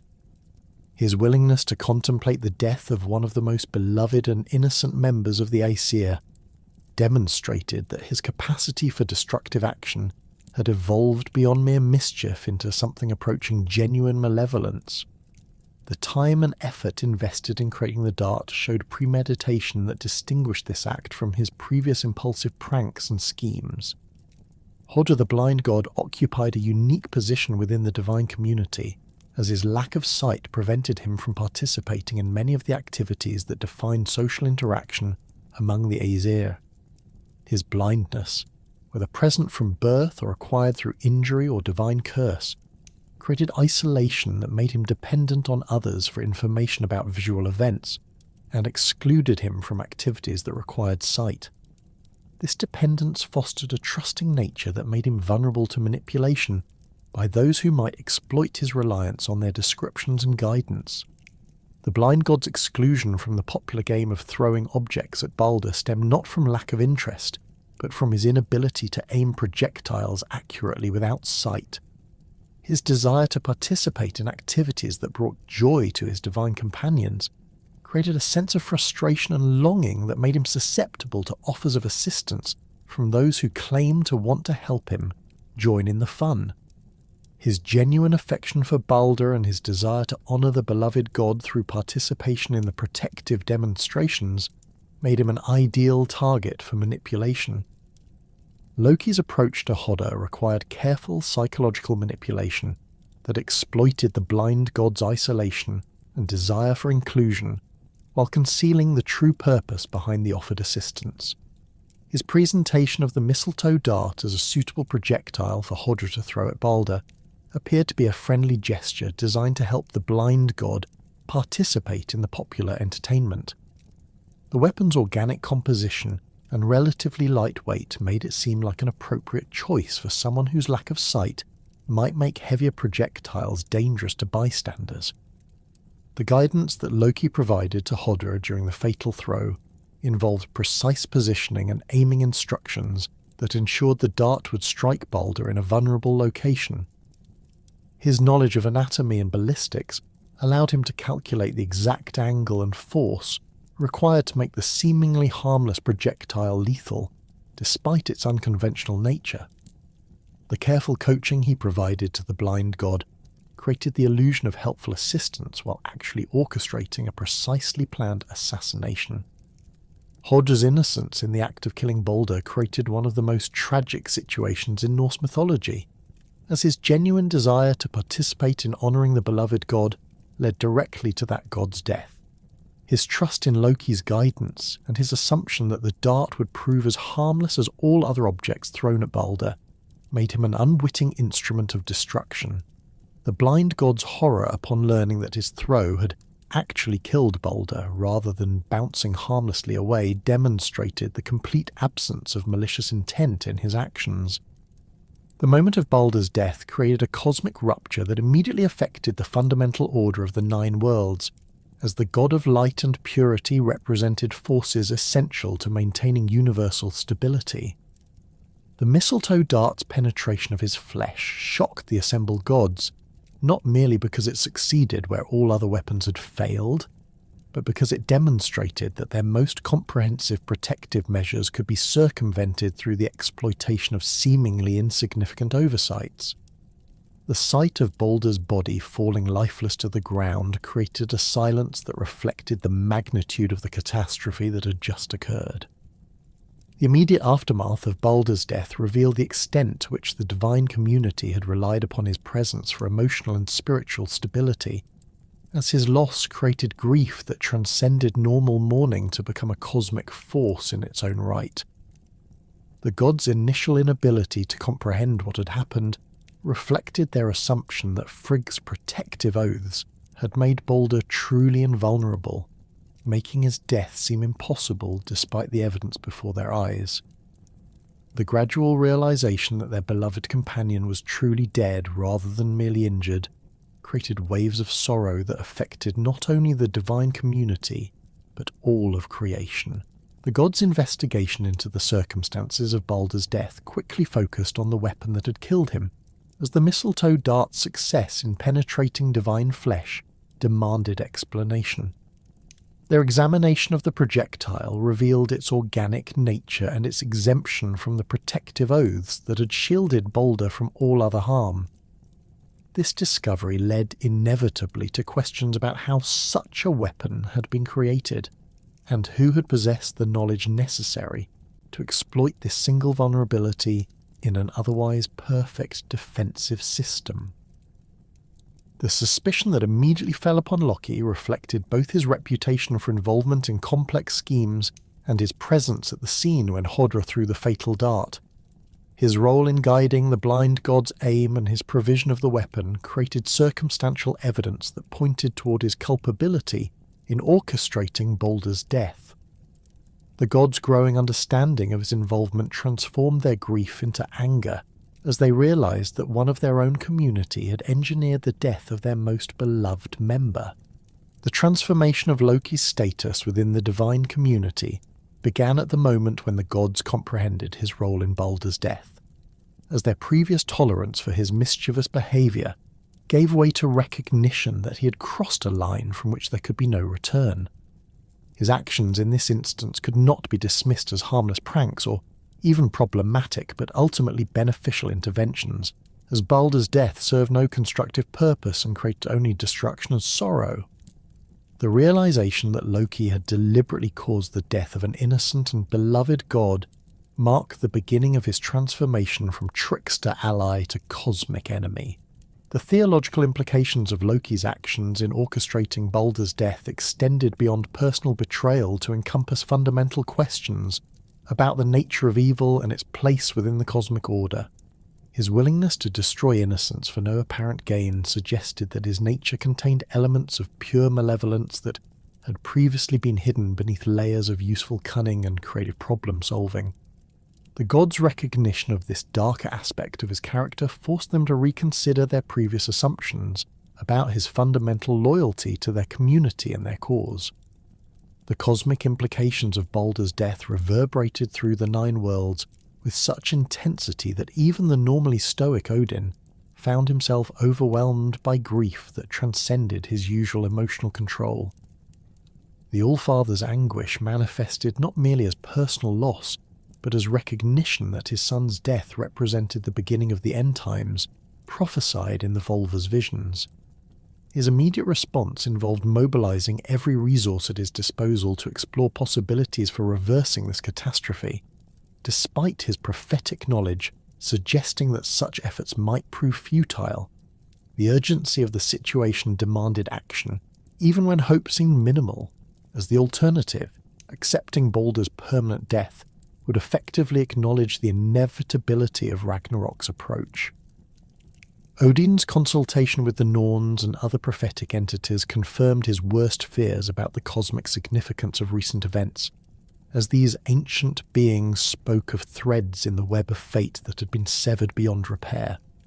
Their cryptic utterances suggested that Baldur's death had triggered a cascade of consequences that would ultimately lead to the destruction of the current world order, making his resurrection not merely desirable but essential for preventing universal catastrophe. The prophetic voices spoke of darkness spreading from this single act of violence, of bonds between gods and giants that would dissolve into open warfare, and of the approach of the Wolf Age that would precede the final battle. The All-Father's decision to dispatch Hermodr on a mission to Hel's realm reflected both desperation and strategic thinking, as this particular son possessed qualities that made him uniquely suited for negotiating with the goddess of the dead. Hermodra's reputation for eloquence, his diplomatic skills honed through numerous missions throughout the Nine Worlds, and his fearless nature that allowed him to face supernatural dangers without hesitation made him the ideal ambassador for this unprecedented undertaking. His willingness to volunteer for a journey that might result in his own permanent exile in the realm of the dead demonstrated the courage and selflessness that characterized the best aspects of divine nature. The preparation for Hermodra's journey required careful consideration of both practical and spiritual elements, as travel to Hel's domain involved crossing boundaries that normally remained impassable for living beings. Odin's decision to lend his eight-legged horse Sleipnir for this mission reflected the desperate nature of the situation, as the All-Father rarely allowed others to ride his supernatural mount. Sleipnir's unique capabilities made him the only steed capable of carrying a living rider safely through the treacherous paths that led to Niflheim and the gates of Hel's realm, his 8 legs providing the stability and endurance necessary for such an extraordinary journey. The route to Hel's domain led through landscapes that grew progressively darker and more forbidding as Hermodra travelled further from the realm of the living. The initial stages of the journey passed through familiar territories within Asgard and Midgard, but the path eventually descended into regions where the boundaries between life and death became increasingly blurred. The air itself seemed to thicken with the presence of departed spirits, while the very ground beneath Sleipnir's hooves took on a quality that suggested it belonged more to the realm of memory than physical reality.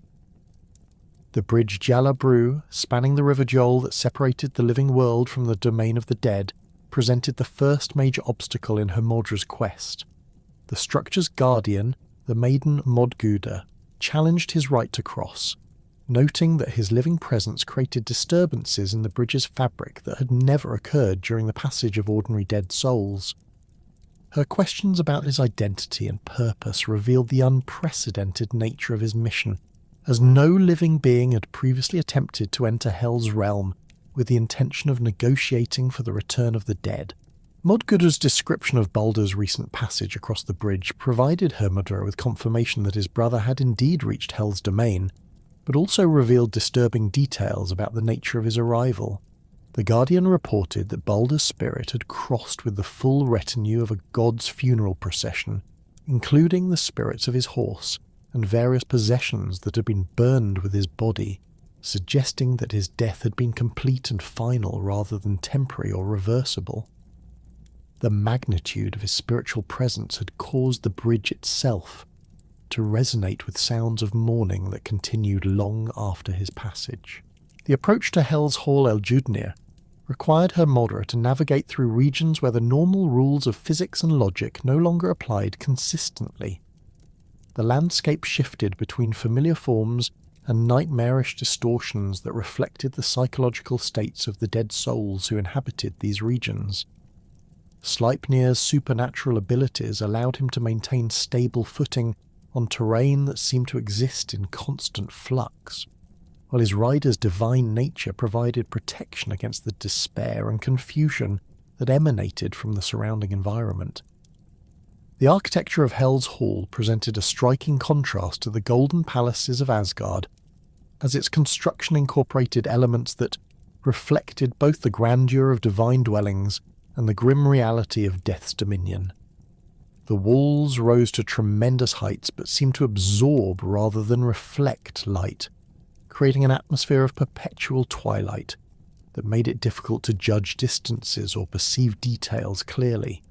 The gates, described as being both high and strong, bore decorations that depicted the journey of souls from life through death to whatever lay beyond, serving as both artistic expression and theological statement about the nature of existence.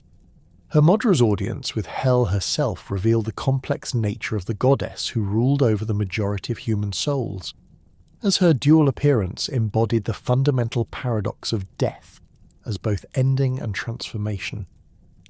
Half of her form displayed the beauty and vitality associated with living flesh, while the other half showed the decay and corruption that claimed all mortal remains.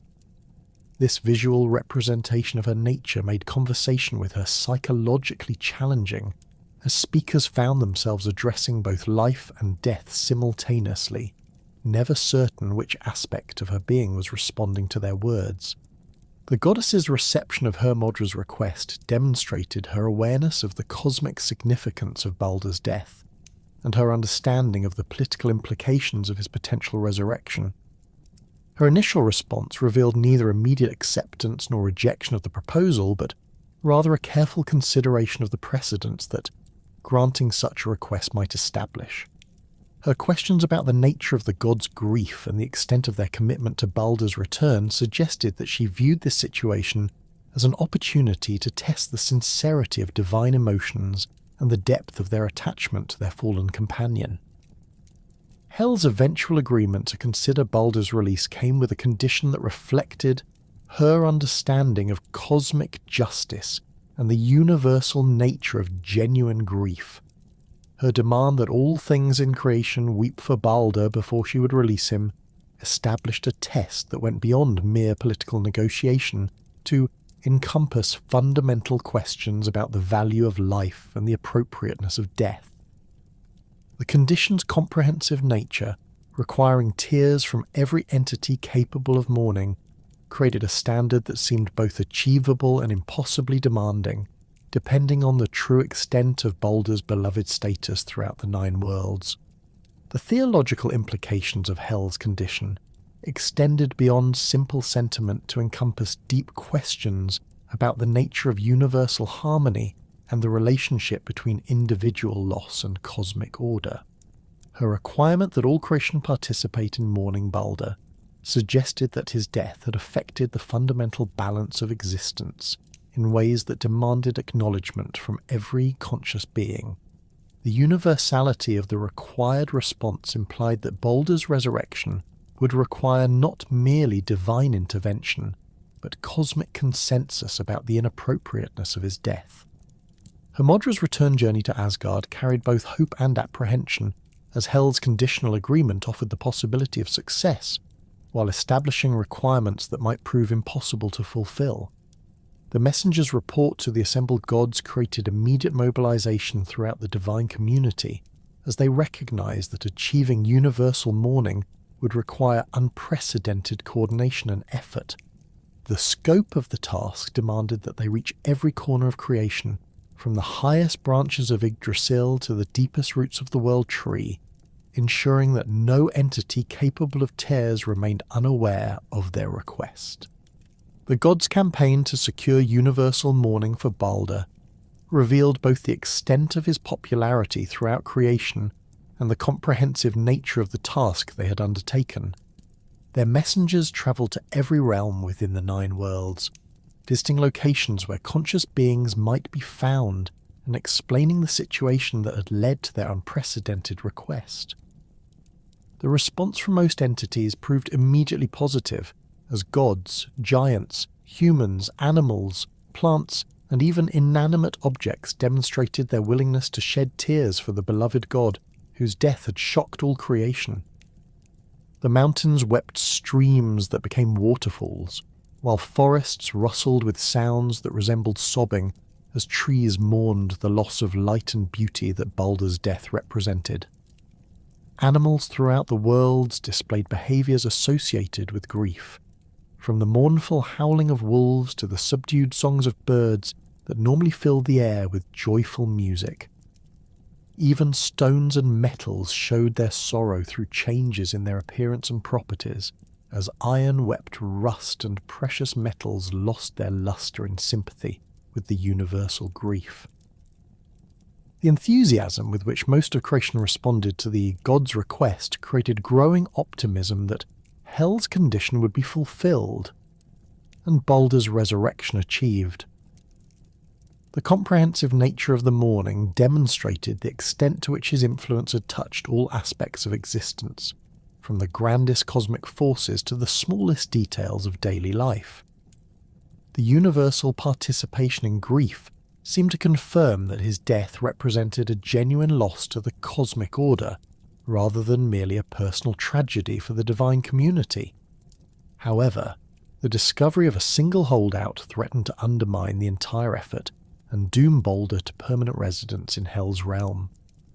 In a cave located in the wilderness between the realms, the god's messengers encountered a giantess who identified herself as Thok, and responded to their request with callous indifference that shocked them with its cruelty.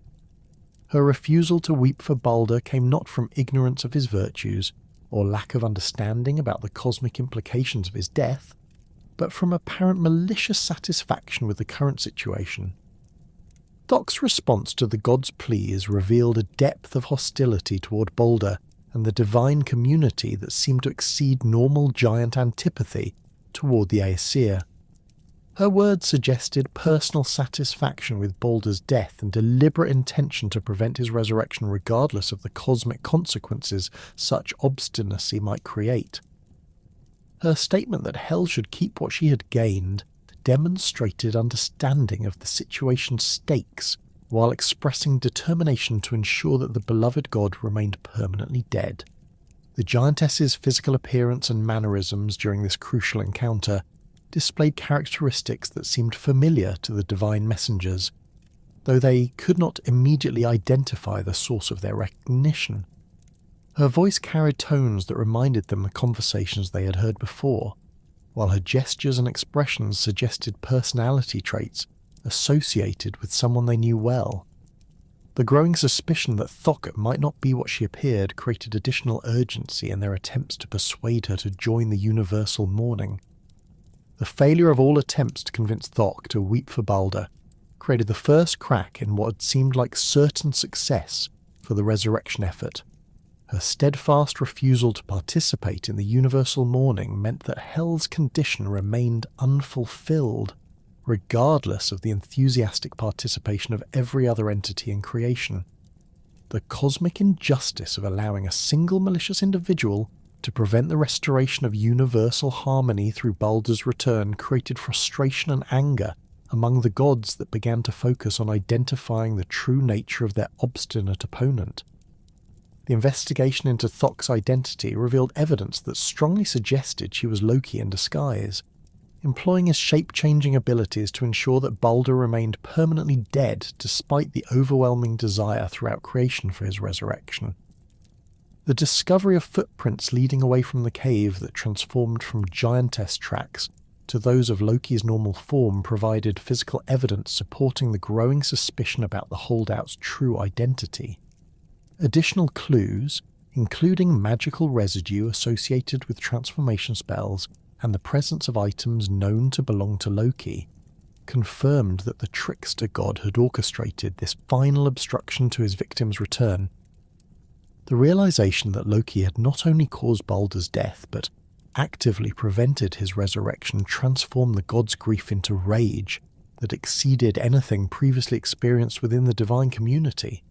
His double betrayal, first engineering the beloved god's murder, and then ensuring his permanent exile from the living world, demonstrated malevolence that could no longer be dismissed as misguided mischief or problematic but ultimately beneficial intervention. The comprehensive nature of his scheme, involving both the initial assassination and the subsequent sabotage of rescue efforts, revealed planning and commitment to evil that marked him as an enemy rather than a problematic ally. The symbolic significance of Loki's refusal to weep as Thok extended beyond mere obstruction to represent a fundamental rejection of the values that bound the cosmic community together. His unwillingness to participate in universal mourning for an innocent victim of his own machinations demonstrated the complete absence of remorse or regret for his actions. The tears that every other entity in creation had willingly shed represented acknowledgement of Baldur's value and recognition that his death diminished the universe, making Loki's dry eyes a statement of cosmic nihilism that rejected the very foundations of moral order. The failure of Baldur's resurrection attempt created a permanent alteration in the relationship between order and chaos within the Norse cosmic system, as it demonstrated that destruction could achieve permanent victories over creation under certain circumstances. Loki's successful prevention of his victim's return established death as an irreversible force that could triumph over divine power when wielded with sufficient cunning and malevolence. This precedent would have implications extending far beyond Baldur's individual fate, as it suggested that the forces of destruction possessed capabilities that could ultimately overwhelm the god's ability to maintain cosmic stability. The god's recognition that Loki had crossed a boundary from which return was impossible marked the beginning of his transformation from insider to outsider, from problematic ally to confirmed enemy. His actions in orchestrating and then preventing the reversal of Baldur's death demonstrated that his fundamental nature aligned with destruction rather than creation, with chaos rather than order. The comprehensive nature of his betrayal made continued tolerance impossible and established the necessity for justice that would ultimately lead to his capture and punishment. The aftermath of Baldur's failed resurrection left the gods facing an unprecedented crisis that demanded immediate action against the architect of their greatest loss. Loki's dual betrayal, orchestrating Baldur's death and then preventing his return, had transformed him from a problematic but valuable member of their community into an active enemy whose continued freedom posed an existential threat to the cosmic order. The comprehensive nature of his scheme revealed planning and malevolence that exceeded anything previously witnessed among the Aesir, making his punishment not merely a matter of justice, but of survival for the divine community and the stability of the Nine Worlds themselves. The gods' initial attempts to locate and apprehend Loki proved frustratingly ineffective, as his supernatural abilities and intimate knowledge of Asgard's geography allowed him to evade their searches with apparent ease. His shape-changing powers enabled him to assume forms that rendered him virtually undetectable among the countless beings that populated the divine realm, while his speed and boundary-crossing abilities meant that he could relocate to entirely different worlds before pursuit could be organised. The frustration of repeatedly arriving at locations where he had recently been seen, only to find evidence of his hasty departure, began to wear on the gods' patience and intensify their determination to bring him to justice. Recognizing that conventional pursuit methods would prove inadequate against an opponent of Loki's capabilities, the gods implemented a systematic approach that involved monitoring all known locations where he might seek refuge or assistance. Their surveillance network extended throughout the Nine Worlds, with particular attention paid to areas where his giant heritage might provide him with allies willing to offer sanctuary. The thoroughness of this manhunt reflected both the resources at the gods' disposal and the unprecedented nature of the threat that Loki's freedom represented to cosmic stability. The intensity of the divine pursuit forced Loki to abandon his usual haunts and seek refuge in increasingly remote and inhospitable locations where his presence would be less likely to attract attention. His flight took him far from the civilized regions of the various worlds into wilderness areas that offered concealment at the cost of comfort and convenience. The psychological pressure of constant pursuit began to affect his decision-making, as the need for immediate safety sometimes overrode longer-term strategic considerations that might have served him better under less desperate circumstances. Loki's construction of a house with 4 doors represented his attempt to create a defensible position that would allow him to monitor approaches from all directions while providing multiple escape routes if his location was discovered. The building's unique design reflected his understanding of tactical architecture and his recognition that conventional structures would prove inadequate for someone facing pursuit by the combined forces of the divine community. Each door opened onto a different landscape feature: forest, mountain, river, and plain, providing access to terrain types that would favour different escape strategies depending on the nature of any approaching threat. The house's interior layout demonstrated Loki's attention to the practical requirements of extended siege conditions, as he equipped it with supplies that would allow him to survive for extended periods without venturing outside. His preparations included stockpiles of food preserved through magical means, water sources that could be accessed from within the structure, and materials necessary for maintaining his equipment and continuing his magical practices. The building also contained workshops where he could craft tools and weapons that might prove necessary for his defense or eventual escape.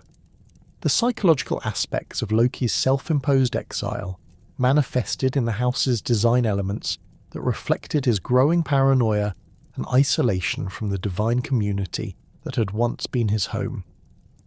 The windows were positioned to provide maximum visibility of surrounding terrain, while minimizing exposure to potential attackers, creating an environment that prioritized security over comfort or aesthetic appeal. The constant vigilance required to monitor 4 different approaches simultaneously placed tremendous strain on his mental resources and contributed to the deterioration of his emotional stability. Despite the apparent security provided by his carefully designed refuge, Loki's anxiety about discovery continued to intensify as reports reached him of the gods' systematic search efforts. His supernatural senses detected the gradual tightening of their surveillance network and the increasing frequency of their patrols in his general vicinity. The knowledge that his enemies possessed both the motivation and resources necessary for an extended manhunt created a state of chronic stress that began to affect his judgment and decision-making abilities. The transformation into salmon form represented Loki's recognition that his architectural defences would ultimately prove inadequate against the combined intelligence and persistence of his divine pursuers.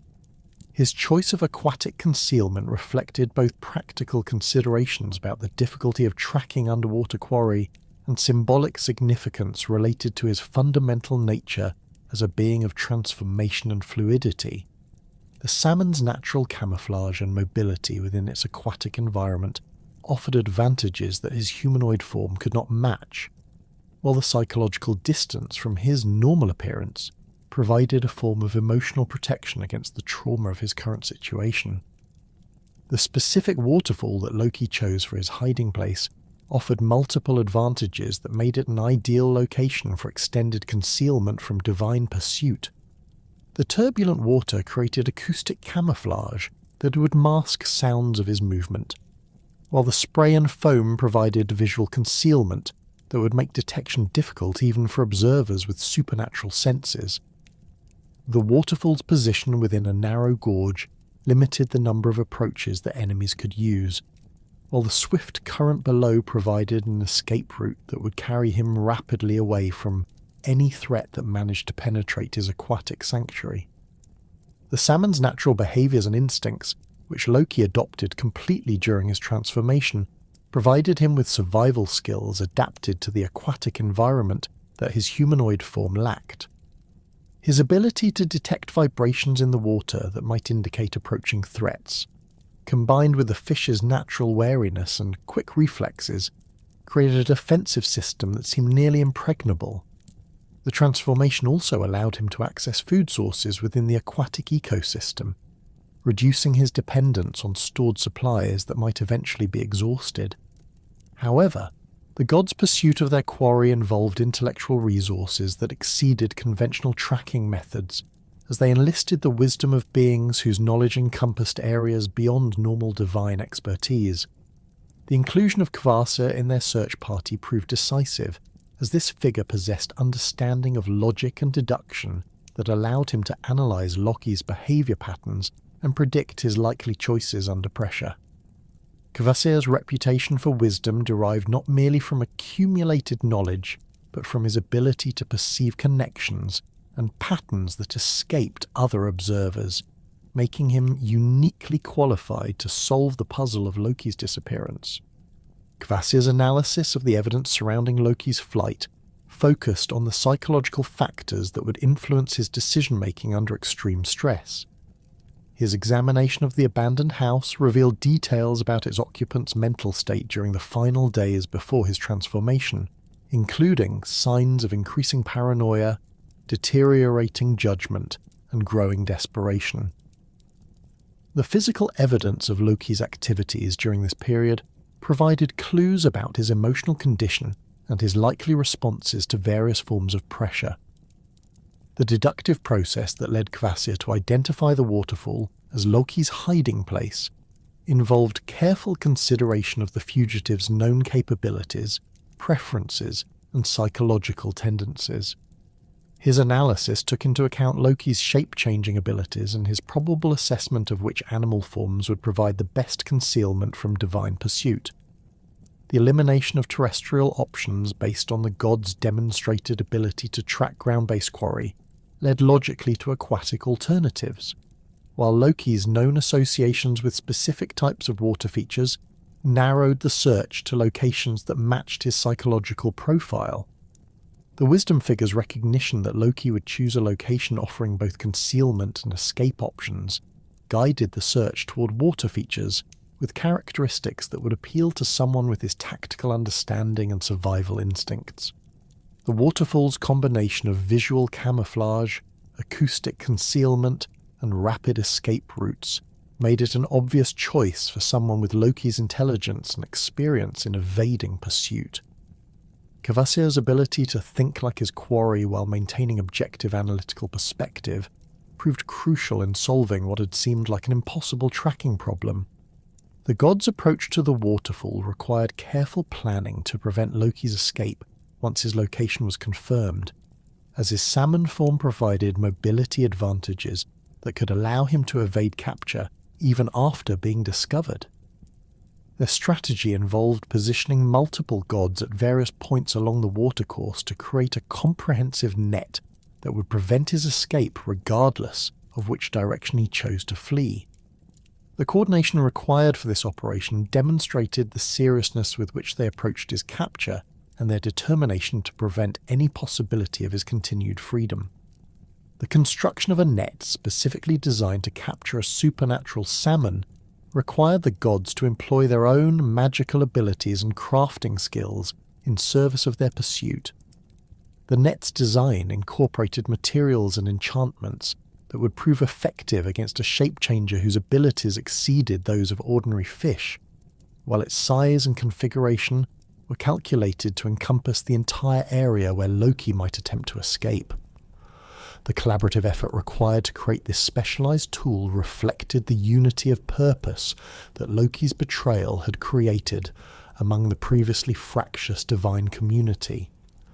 The actual capture occurred when Loki's natural salmon instincts led him to attempt to escape through what appeared to be an opening in the god's containment strategy, only to discover that their net had been positioned to take advantage of precisely this predictable behavior. His leap toward apparent freedom carried him directly into the waiting mesh, where his struggles only served to entangle him more completely in the divine trap. The moment of capture marked the end of his freedom, and the beginning of a punishment that would endure until the final destruction of the current world order.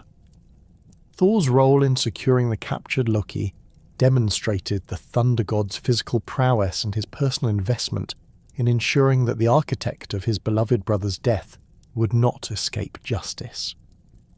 His grip on the struggling salmon was firm enough to prevent any possibility of escape while being careful not to cause damage that might interfere with the punishment that the gods had planned.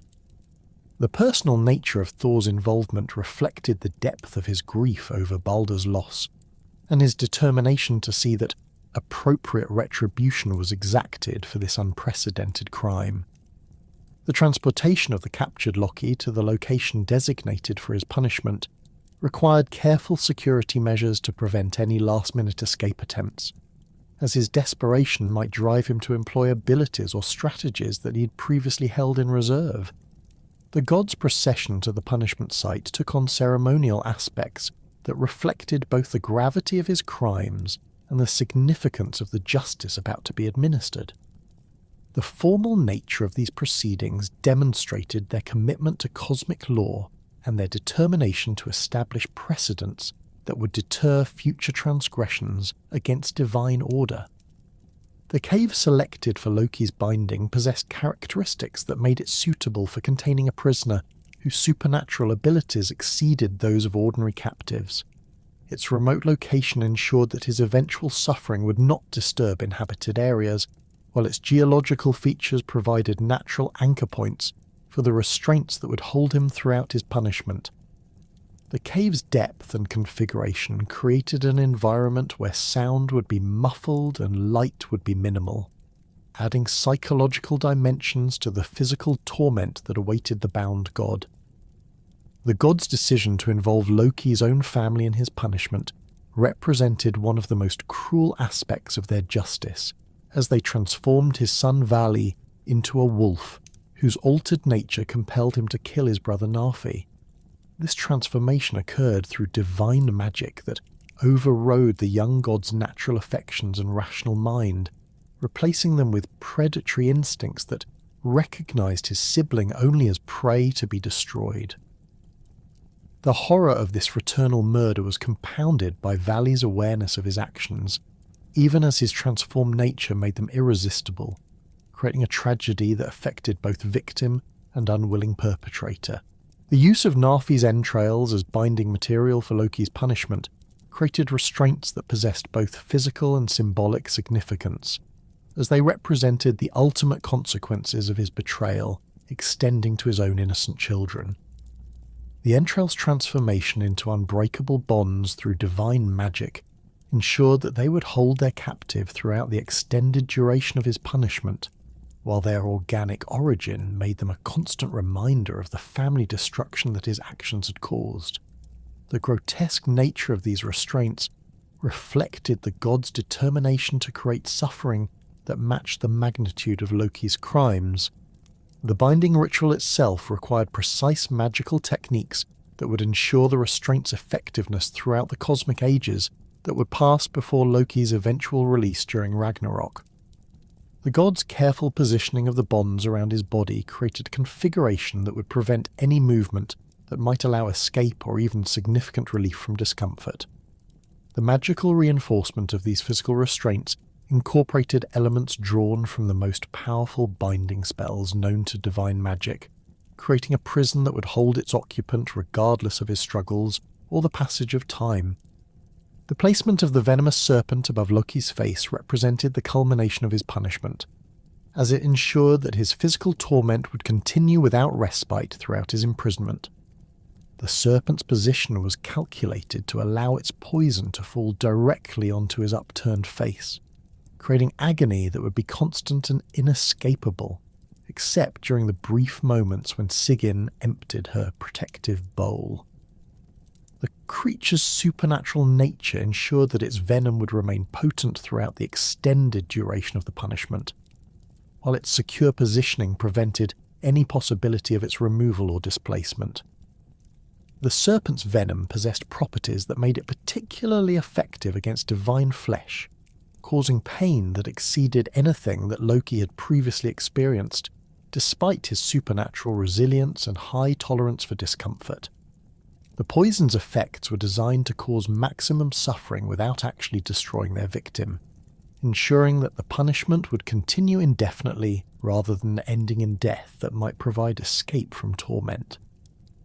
The careful calibration of the venom's potency demonstrated the gods' thorough planning and their determination to create consequences that would match the severity of Loki's crimes. Sigyn's decision to remain with her husband throughout his punishment, catching the serpent's poison in a bowl to provide him with periodic relief from its effects, established her as a figure of unwavering loyalty whose devotion transcended the boundaries of justice and social condemnation.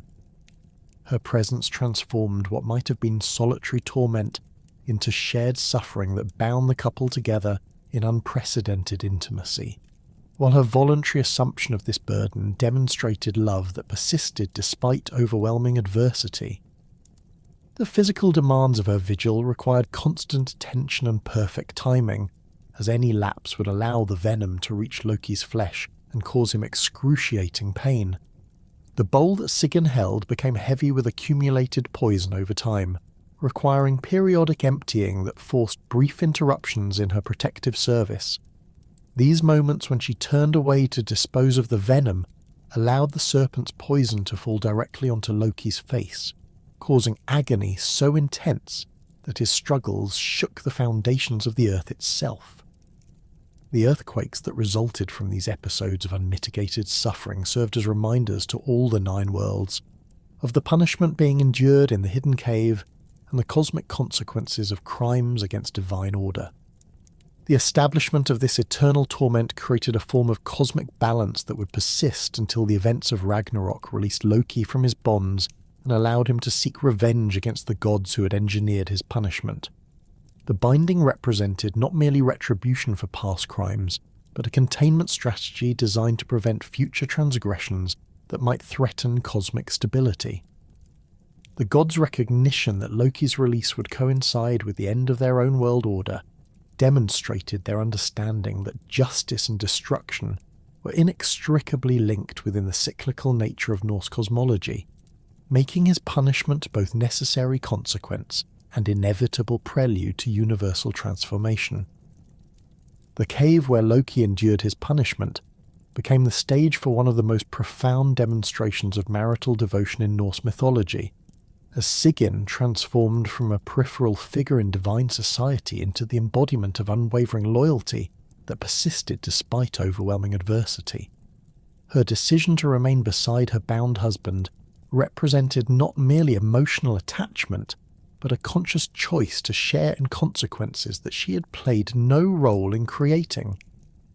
The goddess whose name meant victory giver found herself in a situation where victory could only be measured in moments of relief stolen from eternal torment, where her greatest triumph lay in preventing rather than achieving, in protecting rather than conquering. The physical demands of Sigyn's vigil exceeded anything previously recorded in accounts of divine endurance, as her protective task required absolute constancy that allowed no rest, no distraction, no momentary lapse of attention. Her position beside Loki's bound form demanded that she maintain perfect stillness while holding the bowl that caught the serpent's venom, as any movement might cause her to miss drops of poison that would then fall upon her husband's upturned face. The weight of the bowl increased steadily as it filled with the serpent's toxic discharge, creating a burden that grew heavier with each passing moment while testing the limits of even divine strength and stamina. The serpent suspended above Loki's face possessed supernatural characteristics that made its venom particularly effective against divine flesh, producing pain that transcended ordinary physical suffering to encompass spiritual and psychological torment. The creature's positioning had been calculated with mathematical precision to ensure that its poison would fall in a steady stream directly onto the most sensitive areas of Loki's face, particularly his eyes and mouth, where the venom's effects would be most excruciating.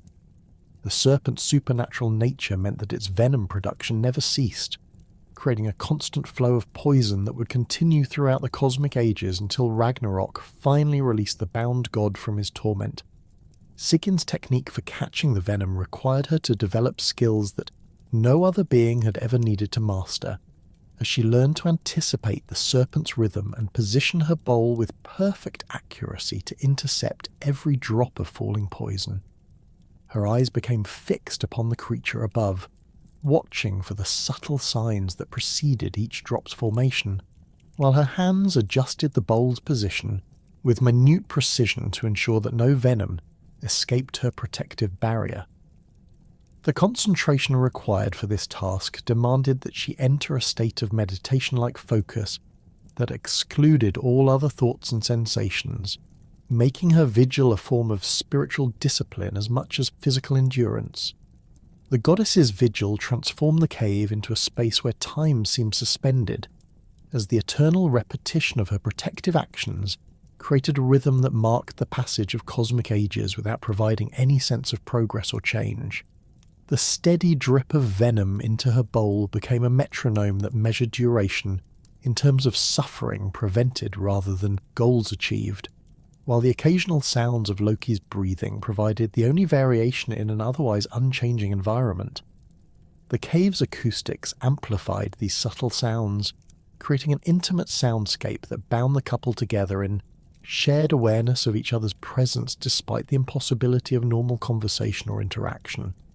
The bowl that Sigyn held possessed no magical properties beyond its capacity to contain the serpent's venom, making it a simple vessel that gained cosmic significance through its role in preventing greater suffering. Its material composition, whether bronze, silver, or some other divine metal, mattered less than its functional effectiveness and Sigyn's skill in wielding it as a tool of protection. The bowl's rim became worn smooth by her grip over the countless ages of her vigil, while its interior surface developed a patina from constant contact with the serpent's corrosive venom that served as a permanent record of her devotion. The accumulated weight of venom in the bowl created increasingly difficult physical challenges for Sigyn as each period between emptying progressed, testing not only her strength but her determination to continue providing protection despite growing discomfort. The poison's density exceeded that of ordinary liquids, making each drop a significant addition to the burden she carried, while its corrosive properties created a constant threat of damage to the bowl itself that might compromise its effectiveness. Her divine nature provided her with strength beyond mortal capabilities, but even divine endurance had limits that were tested by the relentless demands of her self-imposed task. The moments when Sigyn was forced to empty the bowl represented the most agonizing intervals in an existence already defined by suffering, as she faced the impossible choice between maintaining her protective vigil and preventing the bowl from overflowing with accumulated venom. Her movements during these crucial moments required perfect efficiency, as every second of delay meant additional drops of poison falling upon Loki's exposed flesh. The goddess developed techniques for emptying the bowl with minimal disruption to her protective coverage, but even her most skillful efforts could not prevent brief periods when the venom reached its target unimpeded. Loki's reaction to the unfiltered venom created seismic disturbances that affected the entire structure of Midgard, as his divine nature transformed personal agony into cosmic phenomena that reminded all the 9 worlds of the punishment being endured in the hidden cave. His body's involuntary convulsions against the unbreakable bonds created tensions that propagated through the Earth's foundation, manifesting as earthquakes that shook mountains, altered river courses, and affected weather patterns throughout the mortal realm. The intensity of these seismic events corresponded directly to the duration of his exposure to the serpent's venom, making them a reliable indicator of Sigyn's periodic absences from her protective duty. The earthquakes generated by Loki's suffering served multiple functions within the cosmic order, acting simultaneously as punishment for his crimes, warning to potential transgressors, and a reminder of the forces contained beneath the Earth's surface. The tremors' timing and intensity provided information to those with sufficient knowledge to interpret their meaning, allowing certain wise beings to track the rhythm of Sigyn's vigil and understand the mechanics of divine justice being administered in the hidden cave. The seismic activity also served as a form of cosmic clock, marking the passage of time through cycles of suffering that would continue until the bonds were finally broken during Ragnarok. The theological implications of Sigyn's loyalty extended beyond simple marital devotion to encompass fundamental questions about the nature of love, justice, and redemption within the Norse cosmological framework. Her willingness to share in her husband's punishment, despite having committed no crime herself, challenged conventional understanding of individual responsibility and collective consequence. Her presence beside the bound god suggested that love could transcend moral categories, that personal bonds might persist even when their object had become a threat to universal order, and that loyalty could coexist with recognition of guilt without compromising its authenticity or value. The goddess's vigil represented a form of active resistance to the god's justice that operated within the boundaries of divine law while subverting its intended effects. Her protective actions did not challenge the legitimacy of Loki's punishment or attempt to secure his release, but they significantly mitigated the suffering that the gods had designed as appropriate consequence for his crimes. This subtle form of rebellion demonstrated that even within systems of absolute authority, individuals could find ways to assert agency and express values that differed from those of the ruling power structure. Sigyn's transformation from a relatively minor figure in divine society to the embodiment of steadfast devotion occurred through her response to circumstances that revealed previously hidden aspects of her character. Her earlier role as Loki's wife had provided little indication of the extraordinary commitment she would demonstrate during his punishment, suggesting that crisis could reveal capabilities and convictions that remained dormant during ordinary times. The vigil became a form of self-discovery as much as service to her husband, as she learned the extent of her own endurance and the depth of her capacity for sacrifice. The isolation imposed by Sigyn's vigil created a unique form of existence that combined physical presence with emotional separation from the broader divine community, as her commitment to protecting Loki necessarily excluded her from participation in the social and political life of Asgard. Her absence from divine gatherings and her unavailability for other relationships or responsibilities made her a liminal figure who existed at the boundaries of divine society while remaining technically within its membership. This isolation was self-imposed rather than externally mandated, making it a conscious choice that reflected her priorities and values, rather than punishment for association with a condemned criminal. The psychological dimensions of Sigjin's vigil encompass not only the immediate stress of her protective task, but the long-term effects of witnessing constant suffering while being unable to provide complete relief. Her position allowed her to observe every detail of Loki's torment, from the physical effects of the serpent's venom to the emotional consequences of his isolation and helplessness. This intimate knowledge of suffering created a form of vicarious trauma that added psychological burden to the physical demands of her protective duty, while her inability to eliminate rather than merely mitigate his pain created a sense of inadequacy despite her heroic efforts. The goddess's vigil established her as a figure of redemptive love whose devotion offered the possibility of forgiveness even for cosmic crimes, suggesting that personal relationships could provide meaning and value that transcended moral judgment. Her presence during Loki's punishment served as a reminder that loyalty could survive betrayal, that love could persist despite universal condemnation, and that individual bonds could maintain their significance even when their object had become an enemy of cosmic order. The theological complexity of her position made her one of the most philosophically significant figures in Norse mythology, embodying questions about the relationship between justice and mercy that had no simple answers. The practical aspects of maintaining her vigil required Sigyn to develop new skills and adapt to conditions that no previous experience had prepared her to handle. The cave's environment, with its constant dampness, limited light and oppressive atmosphere, created challenges that went beyond the immediate demands of catching venom. Her divine nature provided protection against the worst effects of these conditions, but even gods could experience discomfort and stress when subjected to prolonged exposure to hostile environments. The development of techniques for managing these secondary challenges while maintaining her primary focus demonstrated resourcefulness and adaptability that complemented her more obvious virtues of loyalty and endurance. The rhythm of Sigjin's vigil created a temporal structure that organized existence around cycles of protection, accumulation, and release that bore no relationship to natural patterns of day and night or seasonal change. The serpent's venom production followed its own supernatural schedule that ignored external time markers, while the bowl's capacity created intervals that varied based on factors beyond Sigjin's control.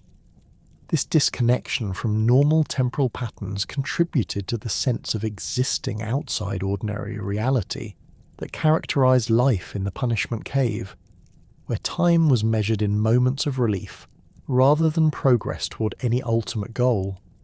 The cosmic consequences of Sigjin's protective actions extended beyond their immediate effects on Loki's suffering to encompass broader questions about the nature of divine justice and the possibility of mitigating punishment through love and loyalty.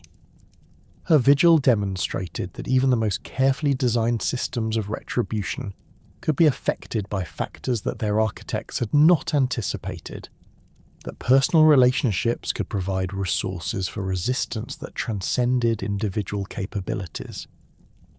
The gods' apparent acceptance of her protective actions, despite their interference with the punishment they had designed, suggested recognition of values that competed with but did not necessarily contradict their commitment to justice. The binding of Loki in the hidden cave beneath the earth created ripple effects throughout the 9 worlds that extended far beyond the immediate punishment of a single transgressor.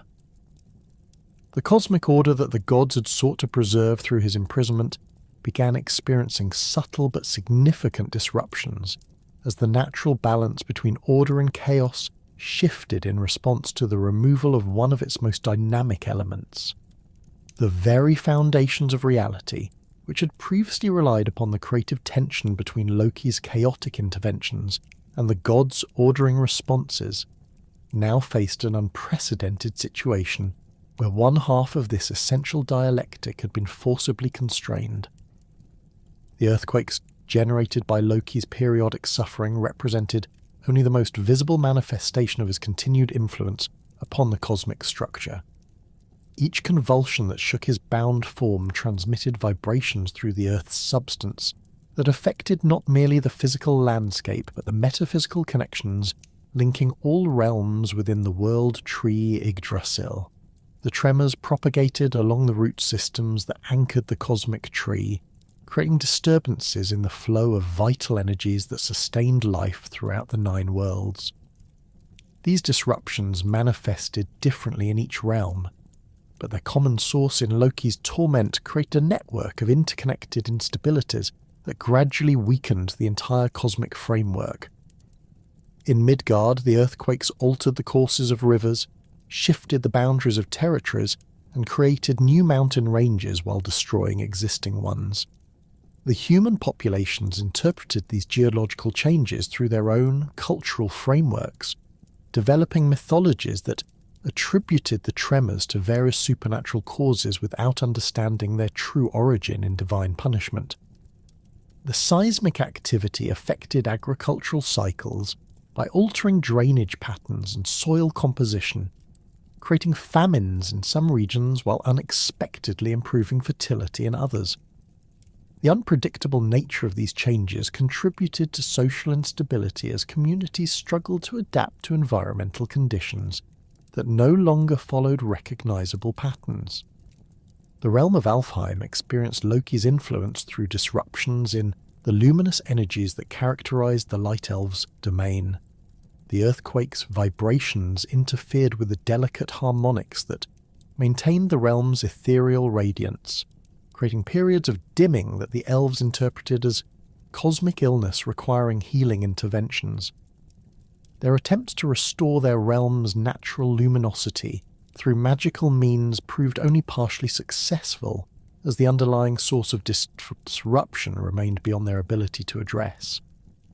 The Light Elves' diminished radiance affected their traditional role as intermediaries between divine and mortal realms, reducing their effectiveness as messengers and guides for beings seeking wisdom from higher sources.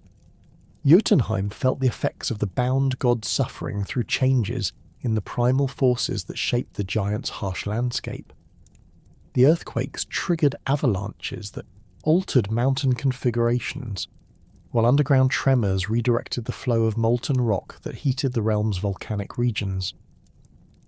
These geological changes affected the giant's territorial boundaries and resource distribution, creating new conflicts over access to essential materials and strategic locations. The instability also awakened ancient giants who had been sleeping in deep caverns, their rest disturbed by the constant vibrations that penetrated even the most remote underground chambers. The realm of the dwarves experienced disruptions in their mining and crafting operations as the earthquakes collapsed tunnels, shifted ore veins, and interfered with the precise temperature control required for their most sophisticated metalworking. The underground tremors proved particularly problematic for the creation of magical artifacts, as the vibrations could ruin delicate enchantment processes that required absolute stability during their implementation. Many dwarven communities were forced to relocate their workshops to deeper levels where the effects of Loki's struggles were somewhat diminished. But even these refugees could not provide complete protection from the cosmic disturbances emanating from his place of punishment. The prophetic significance of Loki's binding extended beyond its immediate function as punishment to encompass its role as a temporary containment of forces that would inevitably break free during the final cosmic battle. The Volva's ancient predictions had foretold that the bound god's release would coincide with the beginning of Ragnarok, making his imprisonment a cosmic pause rather than a permanent solution to the threat he represented. This prophetic framework transformed his binding from simple retribution into a strategic delay that provided the gods with additional time to prepare for the inevitable confrontation, while simultaneously building pressure that would make that confrontation more devastating when it finally occurred. The magical bonds created from Nafi's entrails possessed properties that made them effective restraints for the present cosmic age, while containing inherent limitations that would become apparent during the transformation preceding Ragnarok. The organic nature of these bonds meant that they participated in the cycles of decay and renewal that governed all living things, gradually weakening over the cosmic ages even as they maintained their essential function. The gods' choice of this binding material reflected their understanding that Loki's imprisonment needed to be temporary rather than eternal, allowing for his eventual release when cosmic conditions required the return of chaos to balance the universe's fundamental forces. The serpent positioned above Loki's face served multiple symbolic functions beyond its immediate role in creating physical torment. Its presence represented the return of primordial threats that the gods had previously conquered or contained, suggesting that their victory over chaotic forces had been incomplete rather than final. The creature's supernatural venom symbolized the toxic consequences of unresolved conflicts within the cosmic order, while its fixed position above the bound god created a tableau that embodied the tension between containment and inevitable release that characterized the current cosmic age. The venom's effects upon Loki created a form of purification through suffering that prepared him for his eventual role as leader of the forces of destruction during Ragnarok. The constant pain burned away aspects of his nature that had previously connected him to the divine community, while intensifying the elements of his character that aligned with chaos and transformation. This alchemical process transformed his punishment into a form of preparation that would make him a more effective agent of cosmic change when his bonds were finally broken. The gods' design of his torment thus served their immediate need for retribution, while inadvertently strengthening the very enemy they sought to contain. Despite his physical restraint, Loki's influence continued to operate throughout the 9 worlds, through the actions of his offspring and the legacy of his previous interventions. Fenrir's binding in a location separate from his father's created a second point of contained chaos that generated its own set of cosmic disturbances. The wolf's struggles against Gleipnir produced different types of vibrations that interfered with the natural cycles governing the hunt, the pack behaviours of ordinary wolves, and the balance between predator and prey populations throughout the various realms. These disruptions created ecological imbalances that affected food chains and territorial boundaries, contributing to the general instability that characterized the period of the gods' apparent triumph.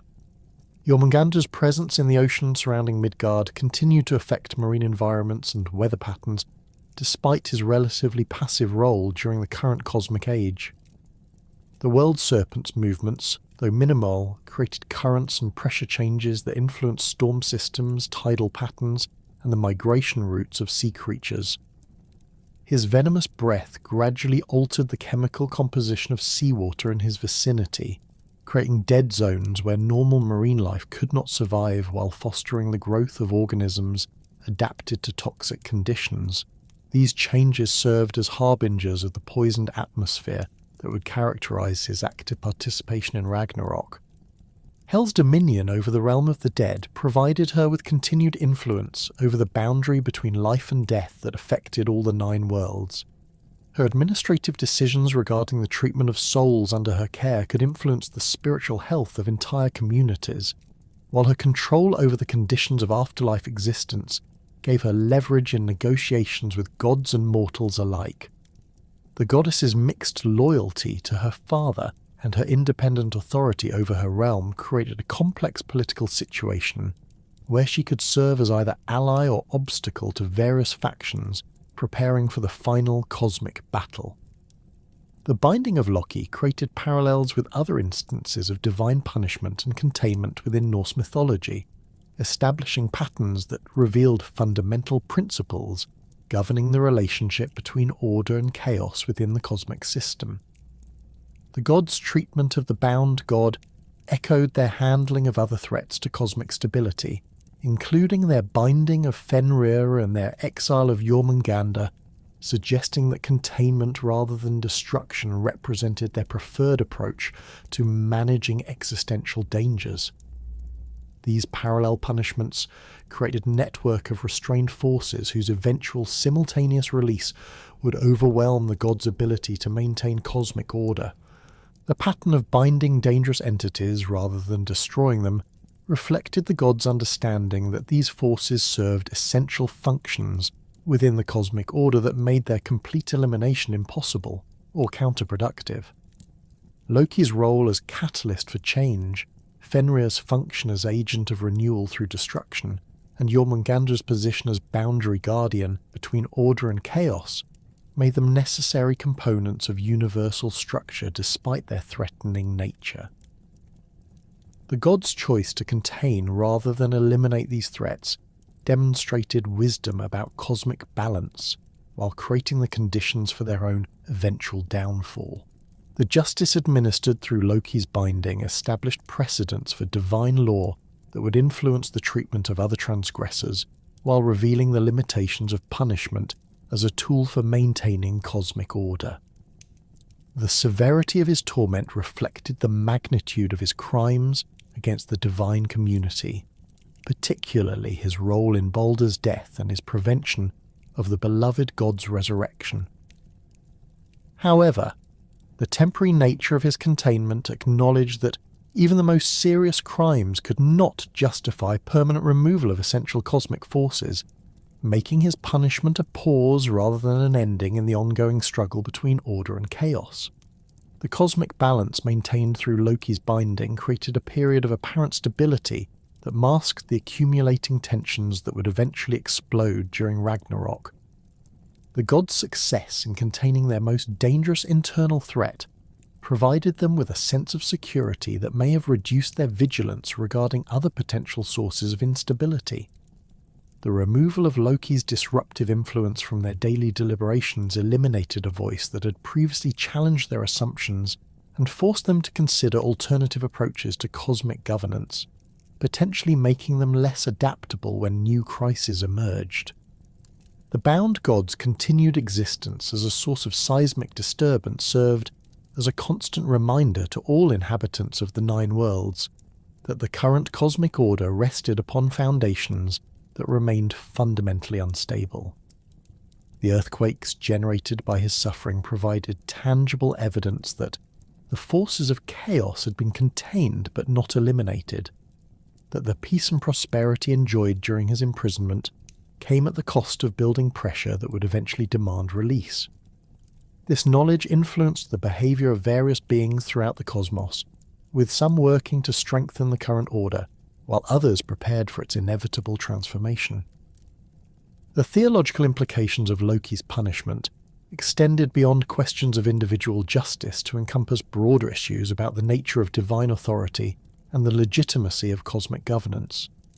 His binding represented the gods' assertion of their right to determine the boundaries of acceptable behavior within the cosmic community, while his continued suffering demonstrated their commitment to enforcing these standards regardless of personal relationships or previous services. The severity of his punishment served as a warning to other potential transgressors, while establishing the gods' willingness to sacrifice former allies in service of maintaining cosmic order. The gradual weakening of Loki's bonds over the cosmic ages created a countdown toward Ragnarok that influenced the strategic planning of various factions preparing for the final battle. The gods' knowledge that his eventual release was inevitable forced them to develop contingency plans for managing the chaos that would follow, while their enemies worked to accelerate the deterioration of his restraints through various forms of magical interference.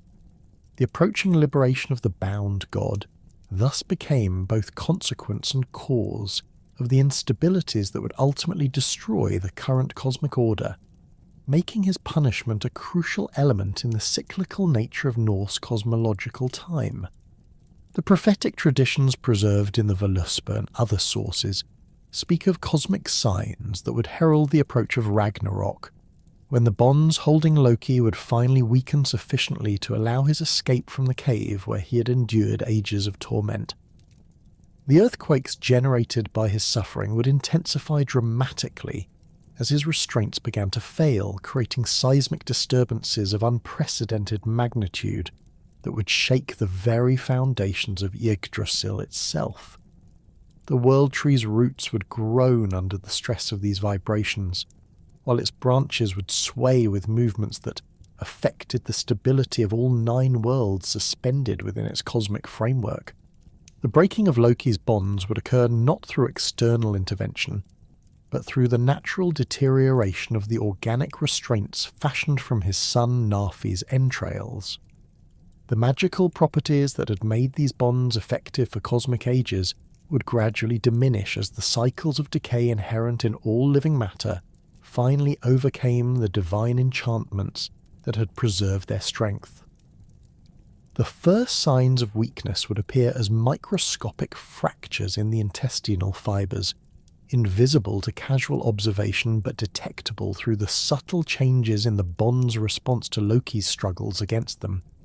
As the restraints weakened, Loki's movements would create increasingly violent earthquakes that would serve as harbingers of his approaching liberation.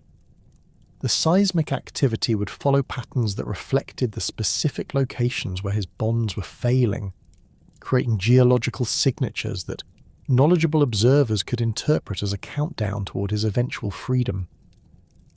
The tremors would affect not only the physical landscape, but the magical barriers that separated the realms, creating weak points in the cosmic structure that would facilitate the movement of armies and the transportation of weapons during the coming conflict. The moment of Loki's actual liberation would arrive with cataclysmic force as the last threads of his restraints finally snapped under the accumulated stress of his struggles. His first movements as a free being would generate earthquakes that would be felt throughout all the 9 worlds simultaneously, announcing to every inhabitant that the final age had begun. The serpent that had tormented him for so long would be crushed in his violent emergence from the cave, its death marking the end of one form of suffering and the beginning of another, as Loki prepared to exact his revenge upon the gods who had engineered his punishment. The physical and psychological effects of his extended imprisonment would be immediately apparent as Loki emerged from his underground prison. His divine form would bear the marks of cosmic ages spent in torment, with his flesh scarred by the serpent's venom and his limbs stiffened by the prolonged restraint. However, these physical damages would prove temporary as his supernatural healing abilities restored his body to its former capabilities, while the psychological transformation wrought by his suffering would prove permanent and far more significant than any bodily injury. The Loki who emerged from his binding would be fundamentally different from the trickster god who had been imprisoned following Baldur's death. The constant pain and isolation had burned away the aspects of his nature that had previously connected him to the divine community, leaving only the elements that aligned with chaos, destruction, and transformation. His capacity for creative problem-solving would remain intact, but it would now be directed entirely toward the goal of cosmic revenge rather than the complex mixture of assistance and mischief that had characterized his earlier interventions. The reunion between Loki and his surviving offspring would provide him with the allies necessary to challenge the god's supremacy during the final battle. Fenrir's release from his own magical bonds would occur simultaneously with his father's liberation, as the cosmic forces that had maintained both prisons would fail together. The wolf's greeting of his father would be marked by recognition of shared suffering and common purpose, as both had experienced the god's capacity for betrayal disguised as justice. Their alliance would be strengthened by mutual understanding of the price paid for trusting divine promises and the necessity of ensuring that such deceptions never again succeeded. Jormungandr's participation in the approaching conflict would require his emergence from the ocean depths, where he had remained relatively passive throughout the current cosmic age. The world serpent's movement from his aquatic domain onto the land would create tidal waves of unprecedented magnitude that would flood coastal regions throughout Midgard while poisoning the atmosphere with his venomous breath. His reunion with his father and brother would complete the family alliance that would form the core of the forces opposing the gods during Ragnarok. The construction of Naglfar, the ship made from dead men's nails, would represent one of Loki's first major undertakings following his liberation from the punishment cave. This vessel would serve as both transportation for the armies of chaos and symbol of the cosmic transformation that would sweep away the existing order. The ship's construction materials would come from the nail clippings of the dead that had accumulated in Hel's realm over the cosmic ages, providing a resource that connected the vessel to every mortal who had ever lived, while ensuring that its completion would coincide with the approach of the final battle. The process of gathering these materials would require coordination between Loki and his daughter Hel, whose control over the realm of the dead would provide access to the accumulated nail clippings stored in her domain. The goddess's decision to assist her father would reflect both familial loyalty and recognition that the current cosmic order had failed to provide justice for her family's treatment by the gods. Her contribution of materials for Naglfar's construction would represent a form of rebellion against the divine authority that had separated her from her father and brothers through exile and imprisonment. The craftsmanship required to transform nail clippings into a seaworthy vessel would demand magical techniques that exceeded normal shipbuilding methods. Loki's supernatural abilities would allow him to fuse the organic materials into a coherent structure that possessed the strength and flexibility necessary for ocean travel, while maintaining the symbolic significance of its macabre composition. The ship's appearance would reflect its unusual construction materials, with a hull that gleamed with the pale luminescence of keratin, while maintaining the structural integrity necessary for carrying large numbers of warriors across the cosmic ocean. Naglfar's completion would serve as a signal for the gathering of forces that would oppose the gods during the final battle. Giants from throughout Jotunheim would respond to Loki's call for allies, bringing with them weapons and warriors that had been prepared for this moment throughout the cosmic ages. The ship's capacity would prove sufficient to transport not only these giant armies, but also the monsters and supernatural beings that had chosen to align themselves with the forces of chaos rather than the existing divine order. The voyage of Naglfar toward the battlefield of Vigridr would mark the beginning of the final phase of cosmic history as foretold in the ancient prophecies. The ship's passage across the waters would be accompanied by portents and omens that would announce to all inhabitants of the 9 worlds that the time of endings had arrived. The vessel's wake would leave behind disturbances in the ocean that would affect weather patterns and tidal cycles, while its presence would attract sea monsters and other aquatic beings that sensed the approaching transformation of their marine environment. The leadership role that Loki would assume during this final campaign would represent the culmination of his transformation from divine ally to cosmic enemy. His strategic planning would draw upon his intimate knowledge of Asgard's defences and the individual capabilities of each god, information gained during his years as a member of their community that would now be turned against them.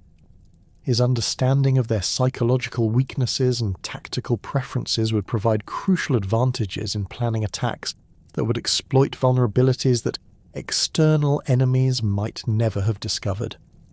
The army that Loki would lead to Vigridr would represent a coalition of forces united primarily by their opposition to the current cosmic order, rather than by shared positive goals for what would replace it. Giants who had suffered under divine rule would march alongside monsters that had been exiled from civilized realms, while supernatural beings that had been marginalized by the gods' preference for order would join the ranks of those seeking cosmic transformation. This diverse alliance would create both strengths and weaknesses, as the variety of capabilities it represented would be offset by potential conflicts over strategy and ultimate objectives. The plain of Vigridr, stretching 100 leagues in every direction, would provide the stage for the final confrontation between the forces of order and chaos that had been building throughout the cosmic ages. This vast battlefield would accommodate the enormous armies that both sides would bring to the conflict, while its location at the intersection of multiple realms would make it accessible to warriors from throughout the 9 worlds. The plane's supernatural properties would ensure that it could contain the cosmic energies that would be unleashed during the battle, without suffering the complete destruction that would affect other locations. The approach of Loki's forces to Vigridr would be marked by the sound of Gjallarhorn as Heimdall announced the arrival of the enemies at the gates of the cosmic order. The watchman's keen senses would detect the approaching army, while it was still far from the battlefield. providing the gods with advance warning that would allow them to complete their own preparations for the final confrontation. However, this early detection would also serve Loki's purposes by ensuring that all the gods would be present at Vigridr when his revenge was finally exacted, preventing any from escaping the consequences of their previous actions. The personal confrontation between Loki and Heimdall would represent one of the most significant individual duels within the larger battle, as these two figures embodied opposing principles that had been in conflict throughout the cosmic ages.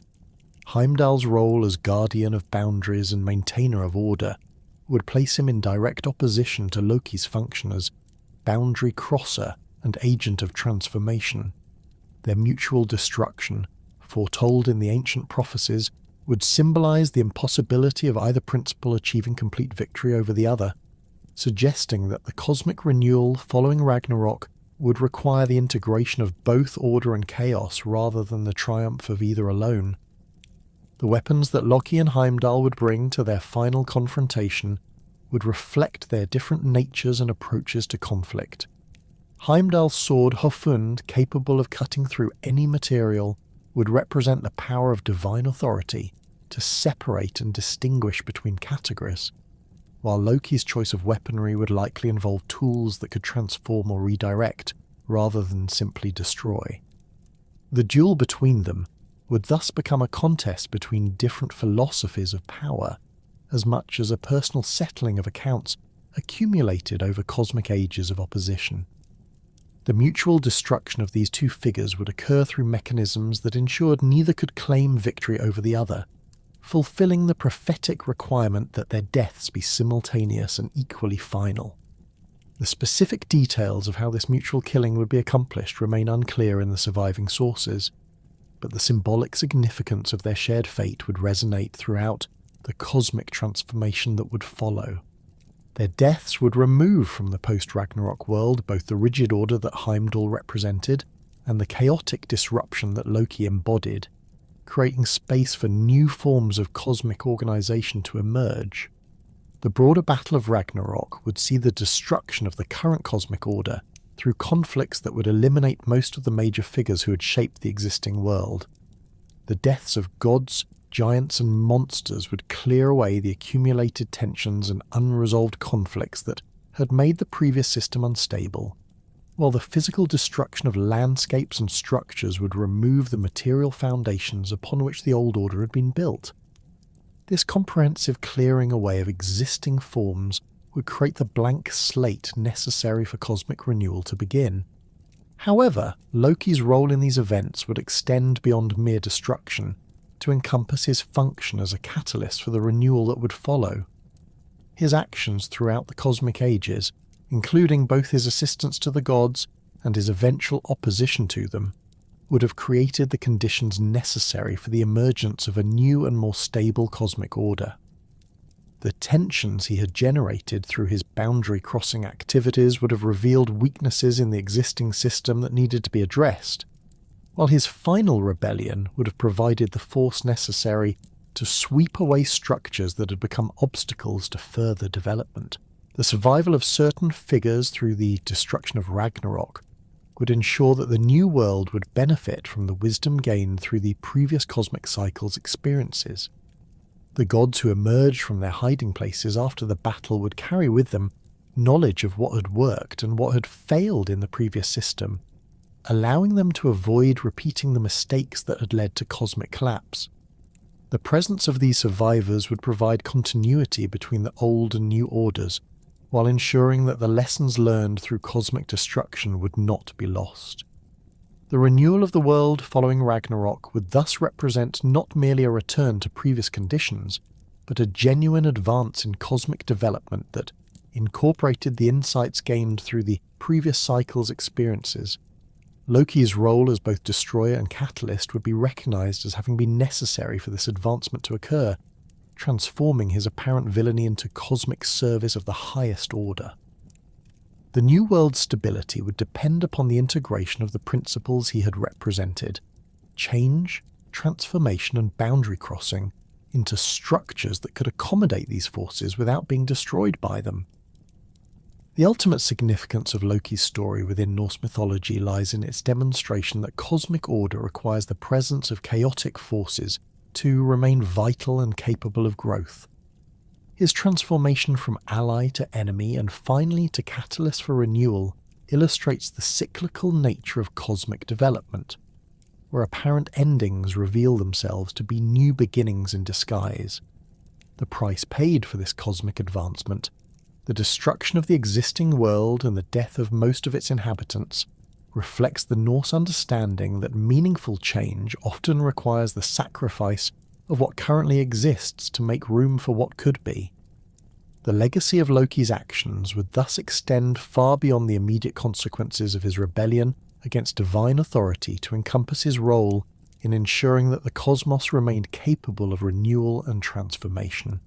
His willingness to accept the role of cosmic villain in service of universal development would establish him as one of the most complex and ultimately heroic figures in Norse mythology, despite his apparent opposition to the forces of order and civilization. The new world that would emerge from Ragnarok's ashes would stand as testament to the necessity of his disruptive influence and the wisdom of cosmic systems that could accommodate both order and chaos within their fundamental structures.